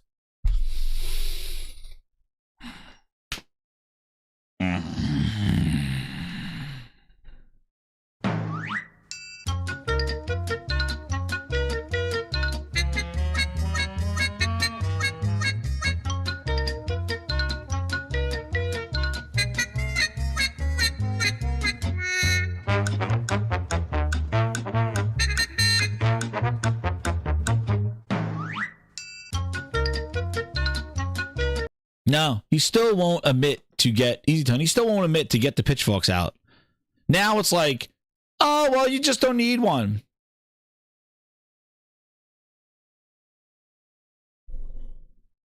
Which side of the bed is it? This is what I don't understand. And this is the circus that Xbox has been. What side of the bed is it?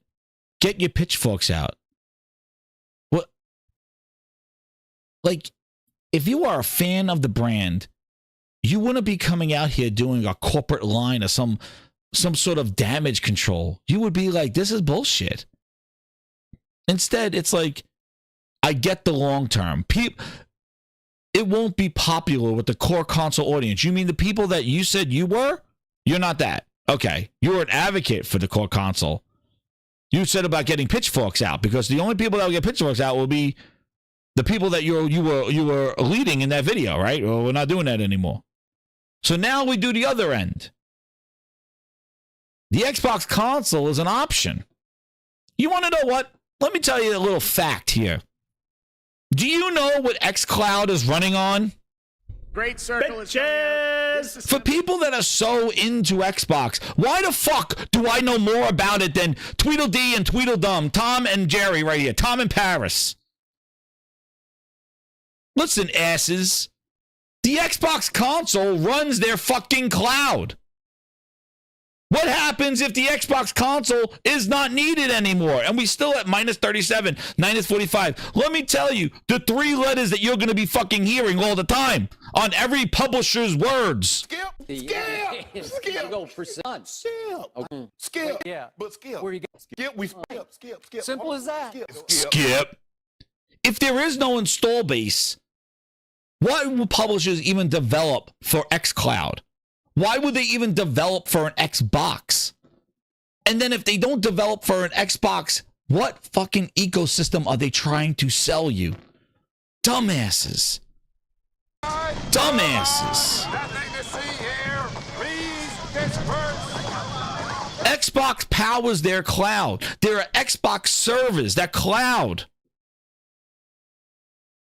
So if there are no Xboxes to develop for because nobody needs one, then why will publishers will just put games on a Switch and PlayStation and skip Xbox? So tell me, how in the long term does that help the Xbox quote eco fucking system?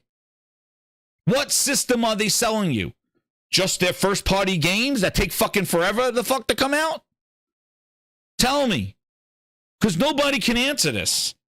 Because it makes no goddamn sense. You're so busy about the damage control and trying to make yourself look good so you'll get some sign-ups and get invited to some events and dress up and get rooftop parties and all the fuck you care about your career, but you're spreading the wrong fucking message to people that legit believe in you.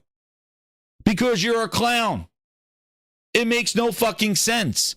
This is the end game for everything Xbox, not just the console, the ecosystem as well. If you do not listen, I was there on the OG Xbox. They didn't get half the goddamn games that PlayStation got because they didn't have an install base worth a damn. Even look at the Switch. When the Switch came out, third party was not putting their games on it. It wasn't until Switch blew up in sales that third party and everybody started putting games on them, even indies. You look at where these games get developed. Does anybody even give a shit about Black Myth Wukong and where the fuck the Xbox version is of it? Anybody? And how the hell that's still going on? The Black Myth Wukong guy had a lot to fucking say about not winning Game of the Year, but hell if there's an Xbox version that he can't talk about. But what I don't understand is, how is this good for the Xbox ecosystem? Because this kills that as well. With a dying install base, your ecosystem is shot. And if Xbox can't sell games, and if they're not making games, because guess their cloud, their future, it is based off of Xbox cloud games. Remember? Like, Grindhouse. Like, do I need to show the tapes? I think I need to show the tapes.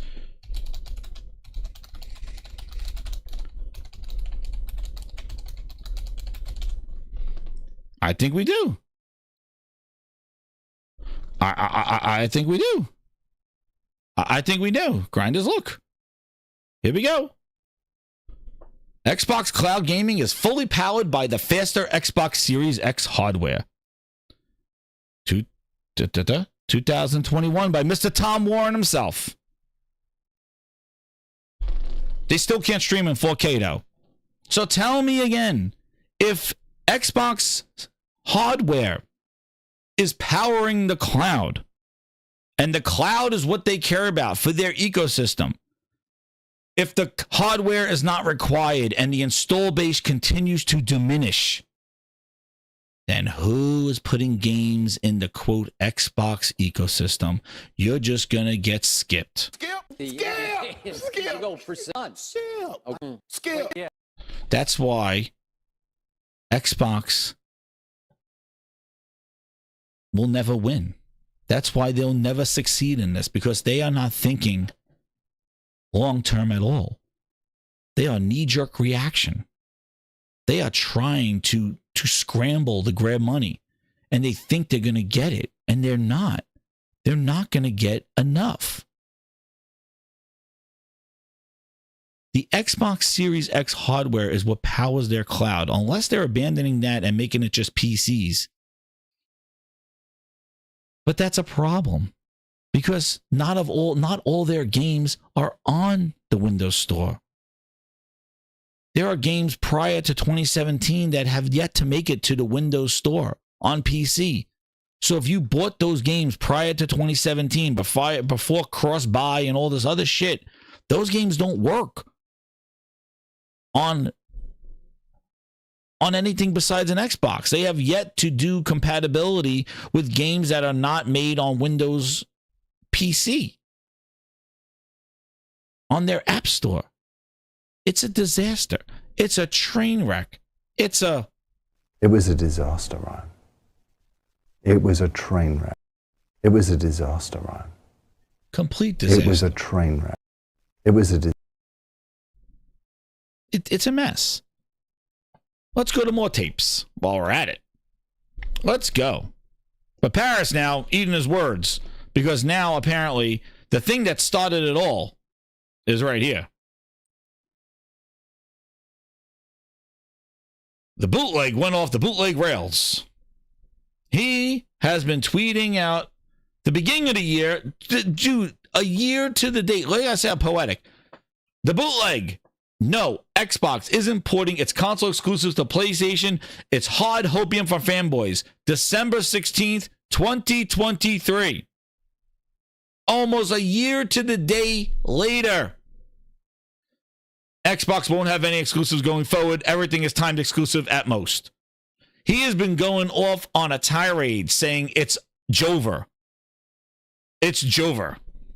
That's what he is saying. You gotta be kidding me.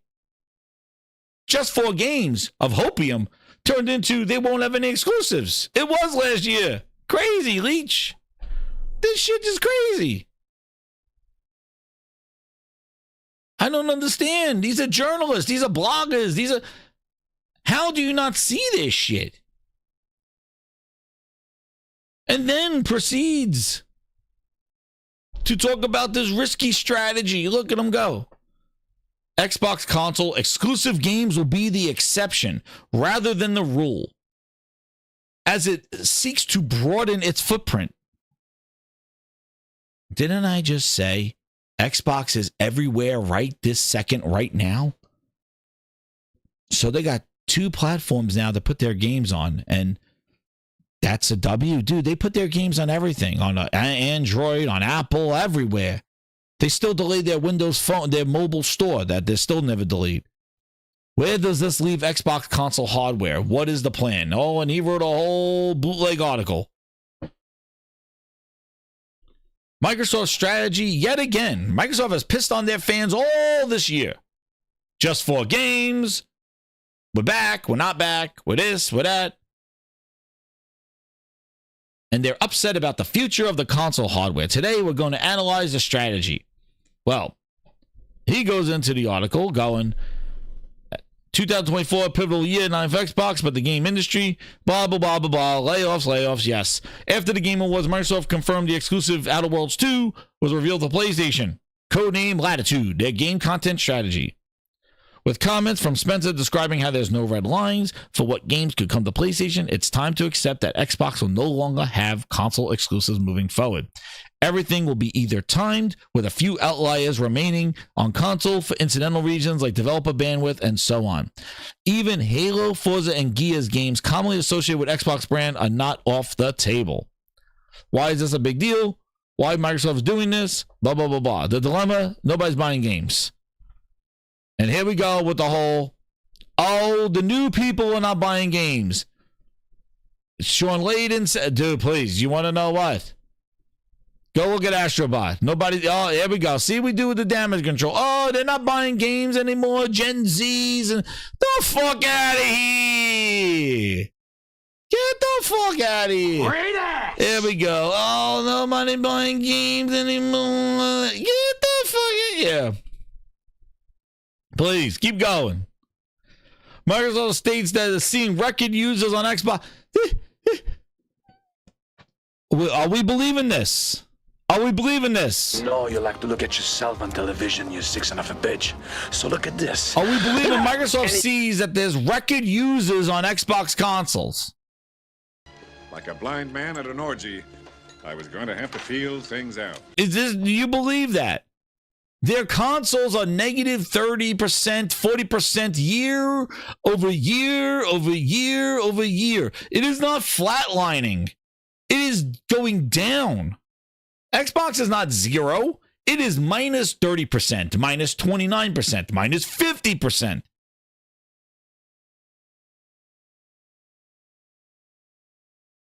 How are you saying there are more people playing on console than ever?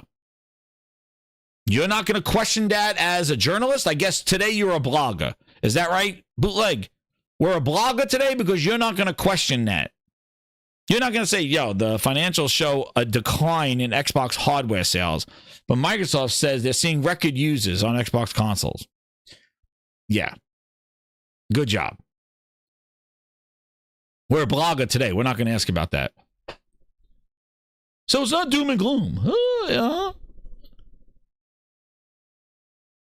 If Xbox isn't growing, then developers could one day abandon the platform in bigger numbers. And if developers abandon the platform, you could see exciting games you want missing. If people start feeling they can't rely on Xbox, then why stay? If people leave, then why would developers stay? Death spiral. That's exactly what I was saying. They're going to lose the developers, the publishers. That's what they're going to lose because they're not going to have a platform that's worth the damn and games that don't sell there. So, therefore, and see what I mean? They think that this is the solution. They think that this portable Xbox is going to somehow,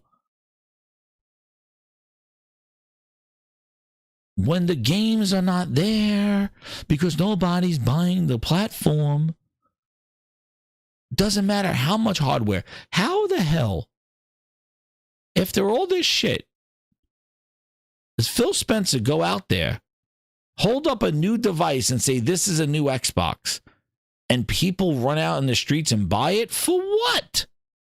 When all their games are on the table. It's about the content. Whatever.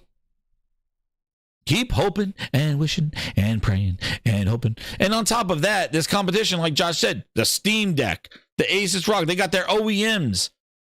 That's another shit show. Xbox comes out a $600 portable Xbox. You get the sayonara. That's a whole other competition arm. And that's a small group too. You want to talk about VR being niche? Get the fuck over there, the handhelds. At $700 and shit. And they complain about VR. The game night with the 5, he goes, speaking of consoles, the month Xbox of November in Spain, PlayStation sold 122,000 units. Xbox sold a mighty 6,550 units. Thank you, game night. Like, it's logic, man. There's no insiders here, Grinders. Like, it's logic. If they are selling such dismal numbers of hardware, that's the thing that people need. That's why they're touting about growth and about all their users, because they're trying to finesse publishers and stuff to think that they're bigger than what they are. They're small. They're dwindling. They're riding off the coattails of whatever they did with the 360. They are just riding that wave out, and it is done. You cannot have these dismal hardware numbers and think that developers and publishers and shit like that are going to even look your way unless you pay them. They have the same issue with Windows Phone. They couldn't get developers. They were 3%. They were paying developers to make apps because nobody gave them an interest because they were so minuscule. I've seen this whole happen with Windows Phone and their app store. They have the same vision. Just make an app and it works everywhere. They have the same vision. But nobody. That's right, Andrew Wilkins. The 1X Play is the best. I got that shit. I love it. It doesn't sell well either. It's $1,000. It's incredible. But nobody's buying that shit for their kids. Like playing game. Like, yeah, I bought it because I freaking like love all these gadgets. But the 1X Play is freaking incredible. It's a PC. It's a laptop with the controls on it. I showed it. It's awesome. And Windows is exactly, Ron. Windows is an old OS. They didn't even make Windows available for small screens. And yeah, you know what, Josh? That's a great point. Last year they talked about how they suck so much. And now they have self-admitted how bad they suck. How do you come back from that? They set such a tone that they suck so bad that nobody's looking their way. And you get those numbers like Game Night just put up. You get those kind of numbers. That's what happens. You can't, they sold their souls. How bad it is. Look at this. This is the reality of it. Look at Xbox, gaming and Xbox. Cost of revenue, and it costs money to make that hardware. They're never gonna. I don't think they're gonna make a console like we've seen a console before. It's gonna be some freaking Windows thing. But not all your games work on it though. And we got to redefine what it means to be an Xbox fan. You just shit on your fans. That's it. Because the little Timmy on a cell phone with a fucking a Rikishi controller, please, they're not playing your games. They're not playing your games. Microsoft reacted to their early trend, talking about putting Steam and Epic stores on the future Xboxes. Please, you know what? It's all regurgitation, but the risks are here. So he says here, and this is exactly Skype and Zoom and Discord. Skype was the world's #1 customer consumer platform. Microsoft bought them. But corporate inertia saw it get destroyed by innovators like Zoom and Discord.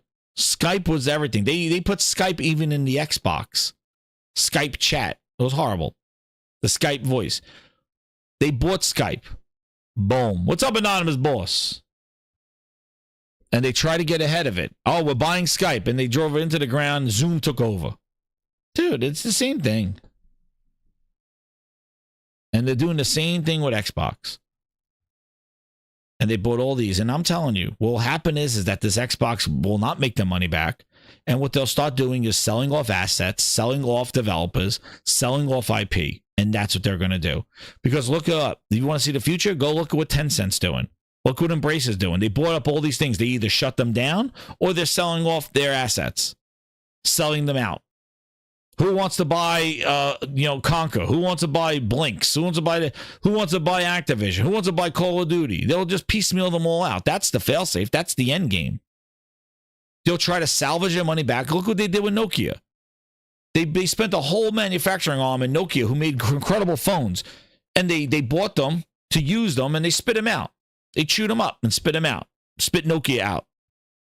They did it they did the same thing with Beam. They bought Beam and turned it into Mixer. Well, when nobody gave them the attention after they spent all that money on Ninja and Shroud and all them, they said, not growing. Shut it down. It's not growing. And now they have turned Xbox into the appendix, the third wheel in the Sony and Nintendo circle.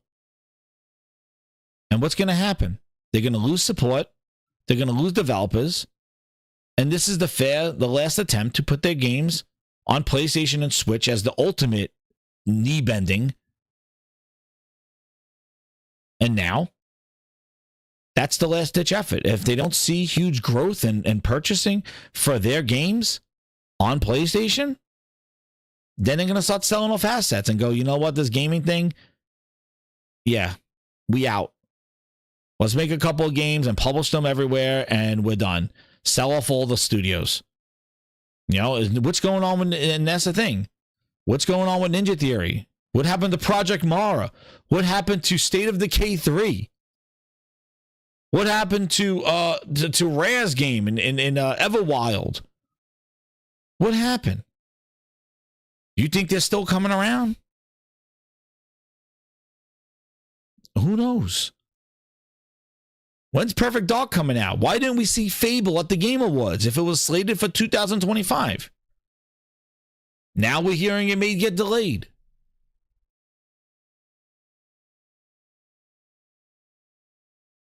It's where do you go from here? And we're still going. They're going crazy.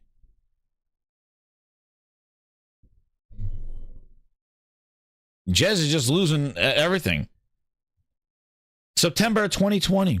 I feel bad for gaming journalists publishing editorials about how Bethesda games will go multi-platform, completely ignoring the xCloud angle and the Xbox Series S as a companion console angle. Gonna be awkward when they all turn out to be wrong. Fucking 3-ring circus, bearded lady, fire eating, and lion tamer. They're all here. They're all here. Bottom and Bailey are here. Holy shit. Bonham and Bailey. Oh, man. Oh, not like this. Now he's the blogger. Oh, shit. Not like this.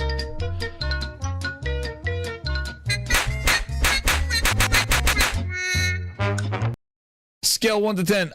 Confident that Bethesda games are going to be Xbox exclusive. A 10, he said. Oh, not like this. It doesn't make sense to spend $7 billion just to keep, unless XCloud. Oh, man, not like this. Not like this. It's awkward now. Oh, no. Booms, what are we doing here? $5 super chats. The first one up, he says, Tim Dog heard from a source Xbox hardware is in doubt. They might back out and go full third party sooner than expected. Look, here's the thing. Tim Dog is always going to be Tim Dog, and I don't believe anything that he says. Not because I don't like Tim. I have his personal cell phone number, and we used to talk on a regular basis. He is, again, who to hear from? I don't know. Go back. But boom! Helldivers 2 coming in June to PlayStation, right? But you don't believe Tim Dog, no. Oh, shit. Not like this. Believe me, I believe Tim Dog more than I believe the Booms. They're both nice guys, I assume, but you don't throw Tim Dog under the bus like that. Shit.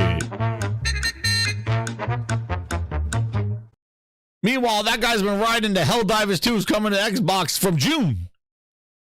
But you don't believe Tim Dog. Believe me, when Tim Dog turned the way he did, oh shit, he heard some stuff. He heard some. He knew that day of redemption was never gonna come. He knew that Microsoft was lying. He knew that it was done. He saw the Philness. But these other guys, they're gonna ride it to the ground, man, because they need to. And then you know this, Nelson. What's up, man? Here's Nelson. We'll talk later after you bitches calm down. Great circle. Because you know he's preparing it, man. Phil's loading up on those beans. He's loading up on that cabbage. Phil's loading up right now. He's loading up the beans. He's loading up the cabbage. He's loading it all up right now. He's getting ready to go right by everybody and give them a little whiff. He's giving him a little whiff. And then they'll all come crawling back up his ass. He's going to give him a little whiff. He's eating the beans and cabbage right now. Oh, they're going crazy. Wait. After the holidays, I'm going to come back. I'm going to talk. I'm going to the Mickey Man. Oh, boy. It was all a ruse. I'm here, everybody. Oh, boy. He'll come out there and he bring out his goat. Oh, shit. Let's go!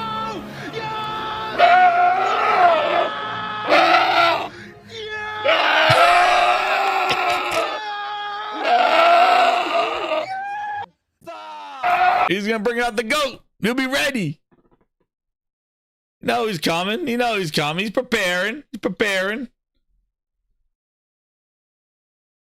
Oh, we got another one. Dusty Bin. How do we miss out on Dusty Bin? If they announced this holiday season that Halo would be coming to PlayStation, I wouldn't even be surprised at this point. Like, if they announced this holiday season that Halo would be coming to PlayStation, I wouldn't even be surprised at this point.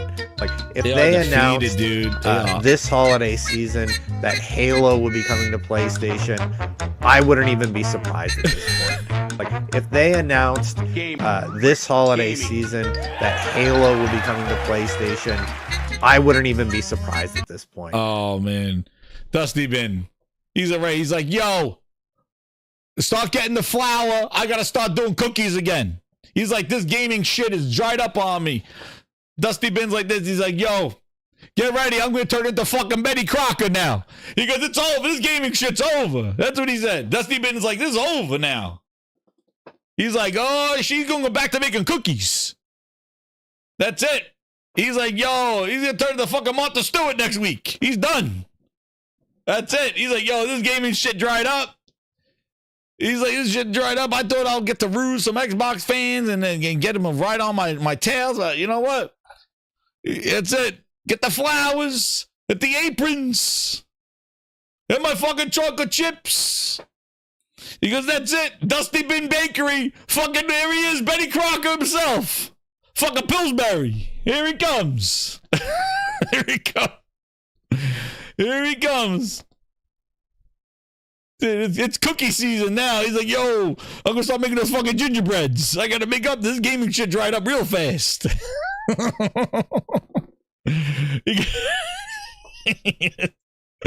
gonna have Shaggy start selling them. He can make these gingerbread cookies are great. Zoinks! Dusty been the big Shaggy. You gotta try out my new fucking oatmeal cookies. The big raisins. He's gonna make this. He's gonna make Zoinks! Well, you know, these are some great oatmeal cookies, Dusty Bin. Zoinks!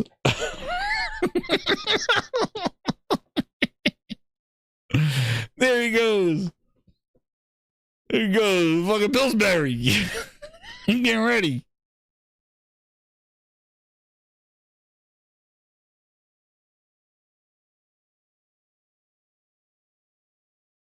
Even these guys knew it's hypercharged. Dude, these guys are like, yo, guys, do you think it's time for us to put the game on PlayStation? They even changed their name. They were crying when Xbox, they released the game on Xbox. The guy was like this. He was crying. Now, look at this. Even he's jumping ship. Poor guy. He was all happy about how it did on Xbox, and then Xbox failed him. And he's like, you know what? PlayStation, we're going to put this game on PlayStation now. Like, go. That's it, man. This is what happens. They got to go where the money is. That Game Pass money dried up real quick.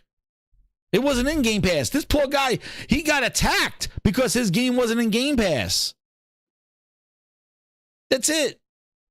He didn't want to put his game in Game Pass, and they went after him. They're like, why is it not in Game Pass? Because the guy wants to sell it. And likewise, put that shit on PlayStation. Sell your game, man. It looks awesome. I played it on PC. It's freaking awesome. But MM's like, yo, let's go. Let's like it. I want this game on PlayStation. I want to play it. I think it sold well on Xbox, but again, he got lambasted because it wasn't in Game Pass. It was horrible. Poor guy. That's right. Put it where it sells. They don't appreciate it there. It's a cool ass game. But even him's like, yo, should we launch this on PlayStation? Yeah, hell yeah. Let's go see some more tapes. Let's go to some more tapes. Wait, oh, Satya, he's stuttering. Let's see what else. Who do we get here? Then they got this thing. Here, look at this. Look at, yo. I heard they considered Hellblade exclusivity a mistake. Holy shit. I'm funny how? I mean, funny like I'm a clown, I amuse you, I make you laugh. What do you mean funny? Funny how? How am I funny? Oh, man. Hellblade exclusivity, a mistake. We're still learning. We're still learning. We're still learning, he said. We're still learning. December 14th. Grindhouse. No way Fable goes to PlayStation. That will be devastating for their brand. Like, actually will put them in the dirt. And then Bootleg goes, the game was monstrously expensive.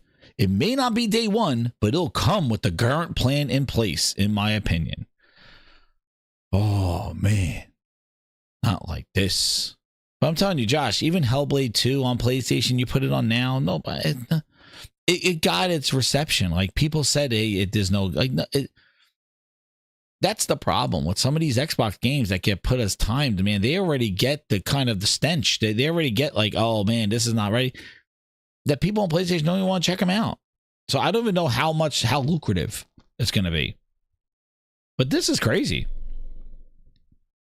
But I told you already, I think Starfield and Forza probably the next one. I think Starfield is going to be the first thing of January. I think, who knows, maybe this week, next week. Starfield, it may after Christmas, they'll say Starfield's coming to Xbox or PlayStation. Like, do I care? Like, no, man. Like, I really don't. That's why I said, like, the people that wanted these games played them. Like, you're just picking up residuals, dude, on PlayStation. and maybe Switch. Like, you're picking up residuals. You're not gonna. This game's not jumping 10 million like you expected. They're not gonna go send 10 million of Starfield on PlayStation. Even the DLC sucked. Nobody's lining up for that. You cannot. That's what I mean. Like, you had to put a banger of DLC out there that was a must-play thing, and then put it on PlayStation. You can't just put out these duds and think like, oh, well, if we put it on PlayStation, it's going to sell because they're idiots over there. They'll just buy it. They're not going to. Not at the rate that you need them to. So that's what I mean. Like, I think this is a short-term kind of like Hail Mary Satya plan. And I think he's just talking about the Activision stuff, going, wow, look how great Call of Duty sold on on PlayStation. It's like, dude, yeah, that's Call of Duty. Nothing's like Call of Duty, dude. So you're not going to get those Call of Duty sales for your games on PlayStation. Like, you're not going to. It's not happening, dude. It's not happening. So I don't know why they think this short-term W, this short-term win that they think they're going to get. And yeah, man, it sold well, but Josh, did it sell like enough to offset like things like they're looking at these games, especially these day-and-date games? Like, I don't know. They're going to have to really ship a quality. They can't ship with this like we'll fix it later mentality that they decided to develop on. And how thin are they separating for Frosted Glass? You know? How thin are these studios going for Frosted Glass? Like are they really taking people that, you know, really trying to really make ship a quality? They can't ship with this. Like, what are they doing? How are they doing it? They already spread their studios thin when they said you're developing for PC. How the hell are they going to do it now? I don't know. And Dan Mango says, like, the DLC killed it. Like, yeah. That DLC was not must play. It was bad. You can't be shipping that kind of stuff if you want this game to sell. Like, if you want people to check it out in Game Pass, the threshold is very small. Oh, check it out in Game Pass. But, you know, one of the other things what I wanted to kind of go as we went through the little history thing was we got to always go back to the real Xbox podcast Valentine's Day Massacre and go back to this and go to where Phil said, or place, you know, this whole PlayStation strategy. This is the gift that keeps on giving. I hope there's another one this year. I can't wait. But one of the things that he said here, let me just see. And look what he said here. It's so Phil Ness. Or just other games like that in our portfolio. And when we don't damage Xbox and we can grow our business using what other platforms have and to help us with that, we're going to do that. And he just said we're not going to damage Xbox. Then where is all this pitchforks and rage that's coming from? Because it sure sounds like it's damaging Xbox. Because here, he was speaking about old games. He wasn't speaking about yet to come games and big franchises. This is what I mean of where this deflection bites them in the ass. And that's why I don't know how, as an Xbox fan, content creator, or article writer, blogger, or whatever, insider, how do you just take the words that he's saying and not think about potential pitfalls in this strategy and look ahead? But he said it right here. When it doesn't damage the Xbox brand, well, why are people going crazy right now? It's damaging the brand. Hell, this podcast was made because the brand was in jeopardy. He had to come out and reassure that he had to explain this because the brand was in jeopardy. So how do you sit there and say this doesn't damage the brand?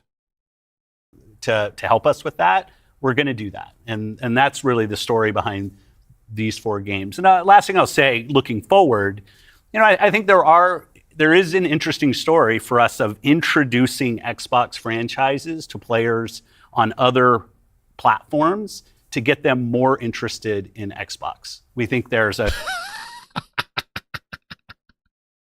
Stop! Enough! Then oh man. Sir, do we get the win this time? This is so hilarious. Listen to this now. a good brand value for Xbox there. So 4 games, no promise beyond that. So if you're on those other platforms and you see these 4 games coming, please don't take it as some signal that oh man, I need my Ralph Cramden laugh.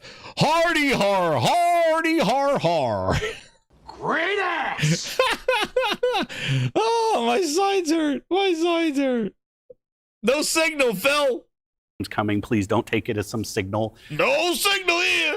Move on! Nothing to see here! Please disperse! No signal. No promises. That everything's coming. It's not. Every very time day into this, a bump in the road comes, and she's be sarcastic. I won't be coming back until Saturday when you leave. She's gonna try to stop me. This is new audience. Straight up lying. Don John, yo, he's straight up lying. He's straight up lying. Bullface. Fucking Kaiser Sose. Goddamn usual suspects. Kaiser Sose is sitting right there. He goes, he wasn't, I don't know. Phil got up from this stool right here and he started limping to the door. They're like, oh shit, it's Kaiser Sose. Phil got up and he starts walking normally and then starts limping to the office like, oh shit, it's him. Who is Kaiser Sose? There it is. The goddamn and the usual suspects. There he is. He got up from the thing, started walking, and he turned into a limp. It's like, oh, there he is. How does that apply to future titles and how She asked him the question. You're applying that criteria there? Yeah, there's really no fundamental change to how we think about exclusivity. We just came out of developer One eye closed. Direct, which was an awesome show, where we showed great games that are coming to Xbox. Oh, yeah. Wait. He put games that, look, he put Hellblade in there. Now they're saying Hellblade's coming, Avowed's coming. Which really Jackie Jones, we know that he's coming. Accessible to, hundreds of millions of people. So it's this kind of, we're really focused on a couple platforms and what's going to show up there. But our key of play the games you want with the people you want, anywhere you want, when everybody plays, we all win. These have been part of our strategy for years. And oh, man. But Phil, let's talk about another lie. Booty clapping his cheeks. We don't want to talk about Booty's cheeks. Is he still working? He was still working on something else. Oh, yeah. Booty was talking about cross saves, which they still haven't delivered on. Day one. And third, we know that Game Pass will only be available on Xbox. So there's sort of starting points for us. As Phil mentioned, there are games today that you can play that only can be found on Xbox.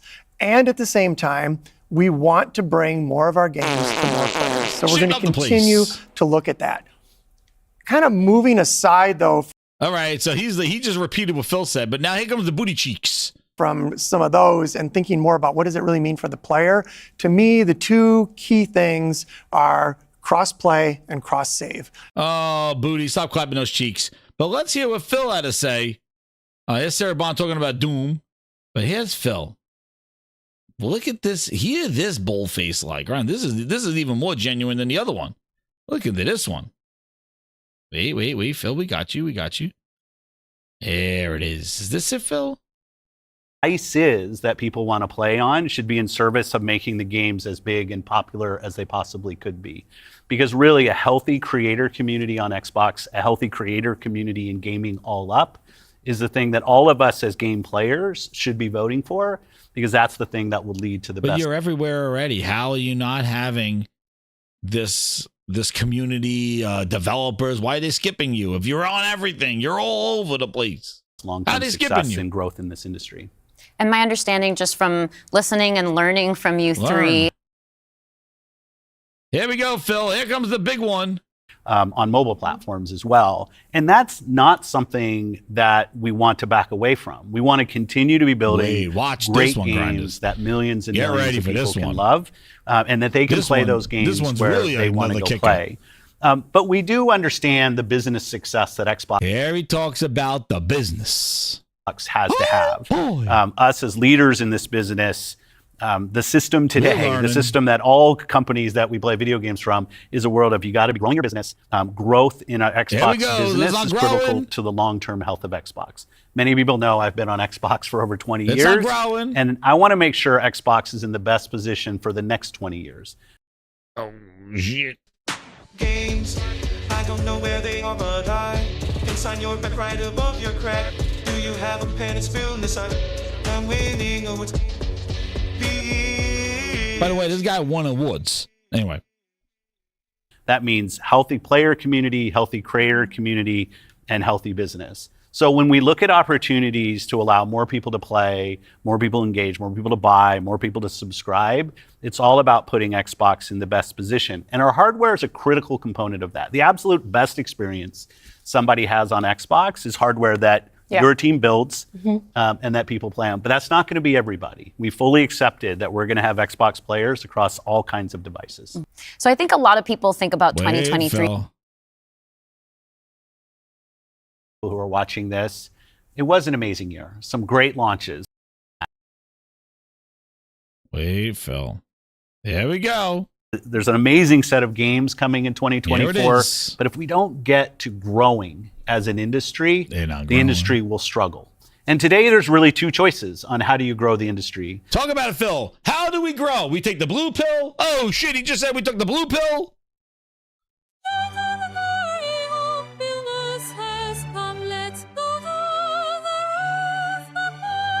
Let's talk about how we're going to grow. There's two. Even though he's doing the blue pill right now, he's making sure he grows. But listen to the two things, Grinders, the either or. But let's listen to how we grow. Do you say I have a fixed number of players, the players that we have today, and do I find new ways to monetize those players to get more money from the players that I have? Or do you think about how do I expand the business I have by finding new players and adding those to the base of players that already play? Our focus on Xbox for the last decade has really been on that latter point of how do we make sure Xbox is growing for our players, growing for our creators, so those people are finding success on our platform, which will grow the Xbox business and put Xbox in a position to be very strong for years and decades to come.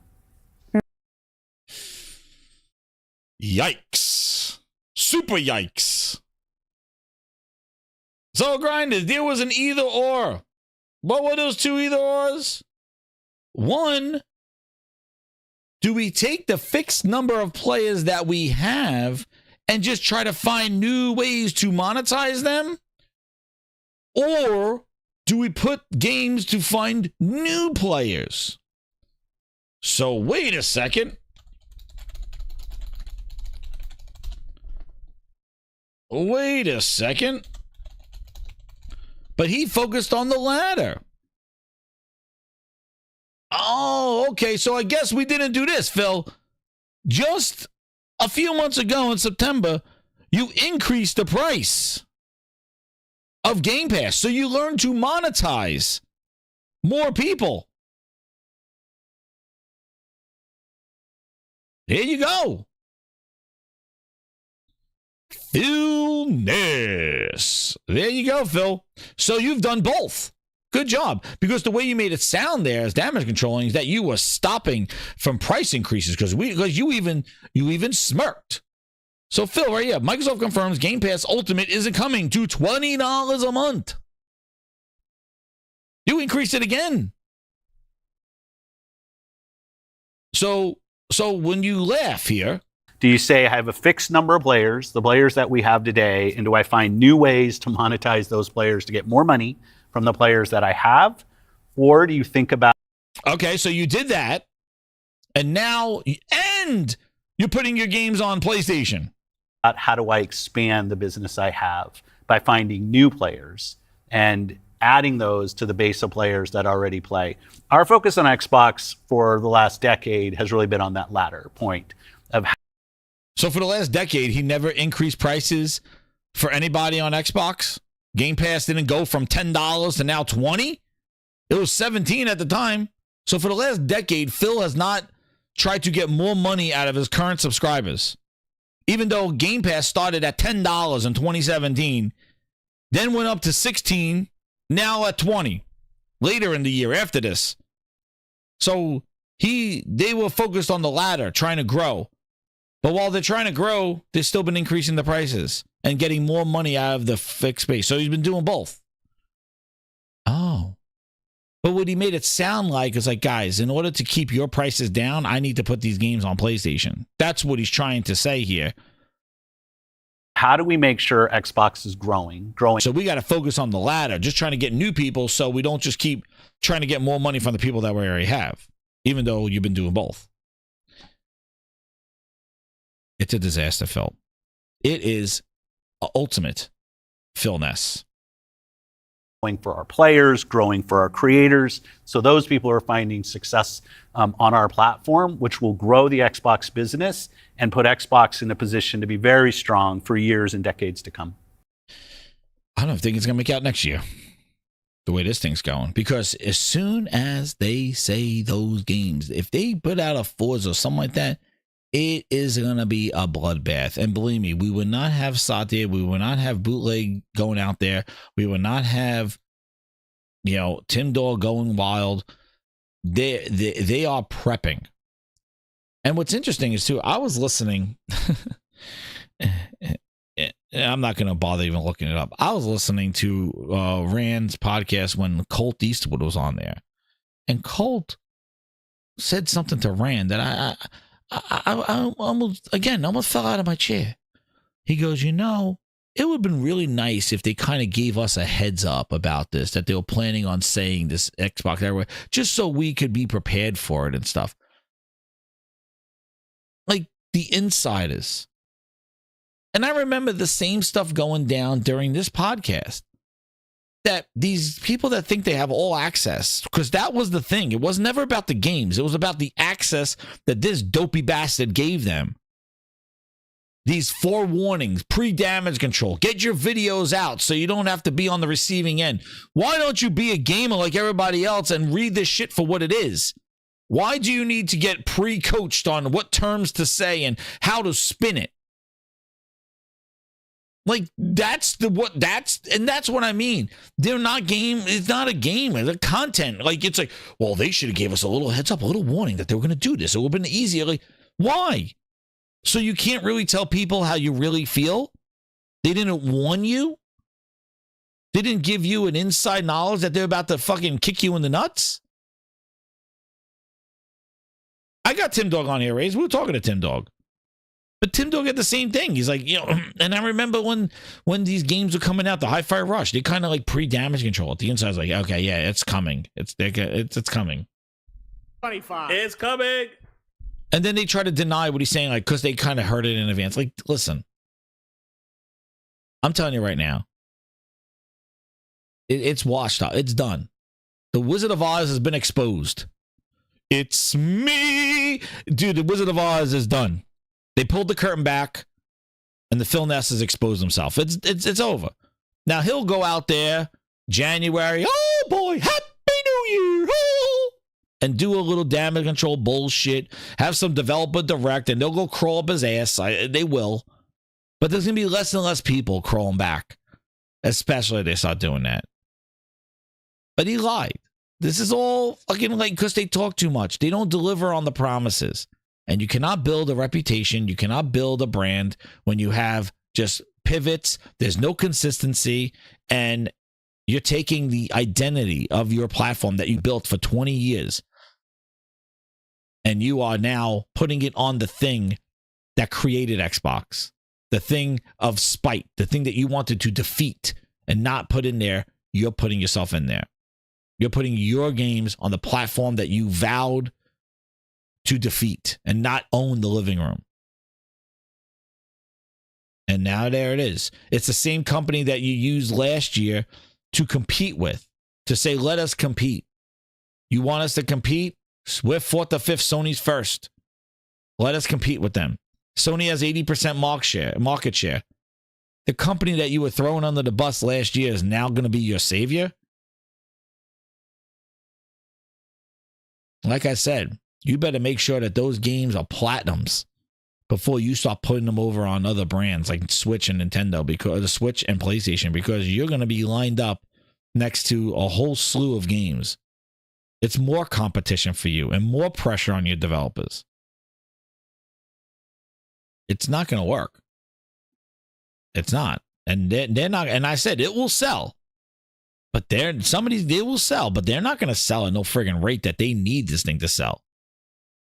10 million. They were talking about Indiana Jones offsetting that with Game Pass subscriptions. But Grindhouse.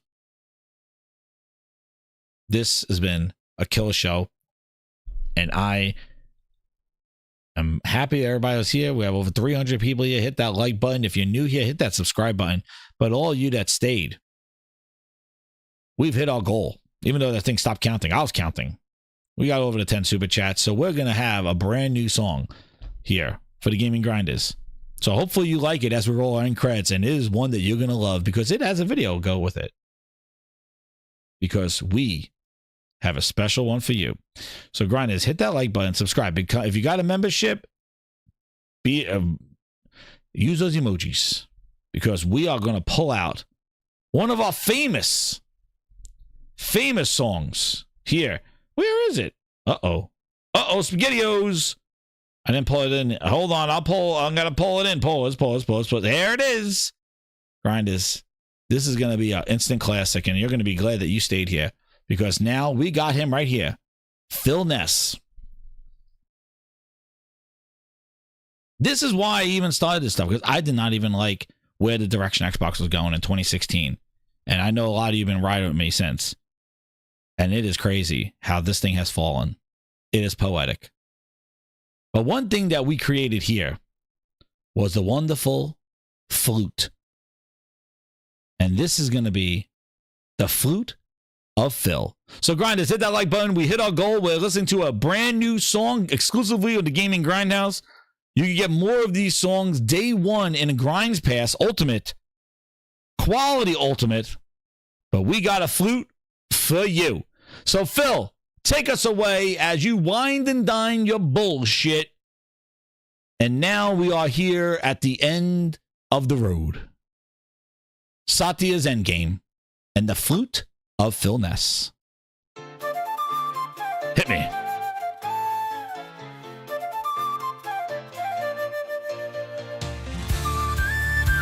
Oh yeah! 25. It's coming. Do you hear the bull? He plays the flute of Whatever your name is, get ready for the big surprise. every turn he makes, the melody's a thrill. With a bassoon in hand and a side flute too, dragging us along through skies of PlayStation blue. Fields are dancing wild to the sound he makes. Echoes through booty ripples in the lakes. Whistles through the trees, a Satya begins to sway. Now, whatever your name is, get ready for the big surprise. Tune darkens the day.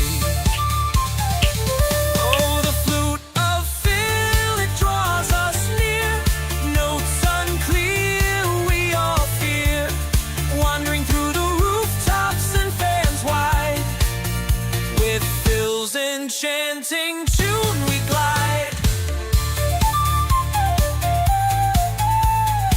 Woo! Phil in a wig.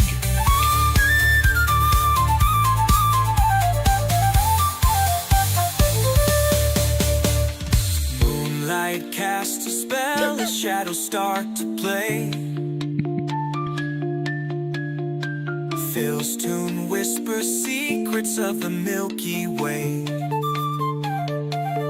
Stars are winking bright as if in time they move. Underneath the night sky we find our groove. 25. It's coming. Everywhere we go, the flute it follows.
some good flute. There it is, grinders. The flute got its own song. Thanks to you. We hit the goal, and we are getting the flute official song here at the Gaming Grindhouse. But there it is. And a new song will be dropping right now. I'm going to drop a new song. Satya's final plan will be for the ultimate grinders who proudly get all these musics in a playlist on Grinds Pass. But there you go. That is the official flute song. I want to thank everybody. Hit that like button, share it out. Thank you to all the subscribers. New, thank you, John Lima. Thank you, Skygan. Welcome to the Gaming Grindhouse. Did I play the flute? Dude, they're going to take us out with that flute again. Woo! Oh, yeah. Flute of Phil. Oh, yeah. Woo! Great search. I can go directly to blackness. You hear the bull, he plays the flute of Phil. Dude, I love it. I love it. Yeah, that's the first time I get to see it with the music in the video. Yo, so hit that like button, grinders. Thank you to new subscribers, and it's a pleasure. Yo, keep it locked here. So we're gonna do the Gaming Grindhouse Awards and a show. We'll probably hit it up on Friday. Tomorrow I'm gonna be busy, so that's why I did something tonight. So tomorrow I'll be busy. So definitely by Friday we'll have a show. We'll do Gaming Grindhouse. We'll see what happens. We'll see what happens with all this Fallout stuff. Any more new stuff coming your way, and we'll do the Grindhouse Awards on Friday. And we'll have another blast. More music, more entertainment, more receipts, more fun, more from me, the Gaming Grindhouse. Losing my voice all the time, screaming, yelling, but hey, it's all about the quality games and the quality grinders. Hit that like button again, grinders. Share it out. Thank you again for tuning in. Subscribe if you're new, because it is fun times, man. And we have a blast. So talk to you guys later. Good night, everybody.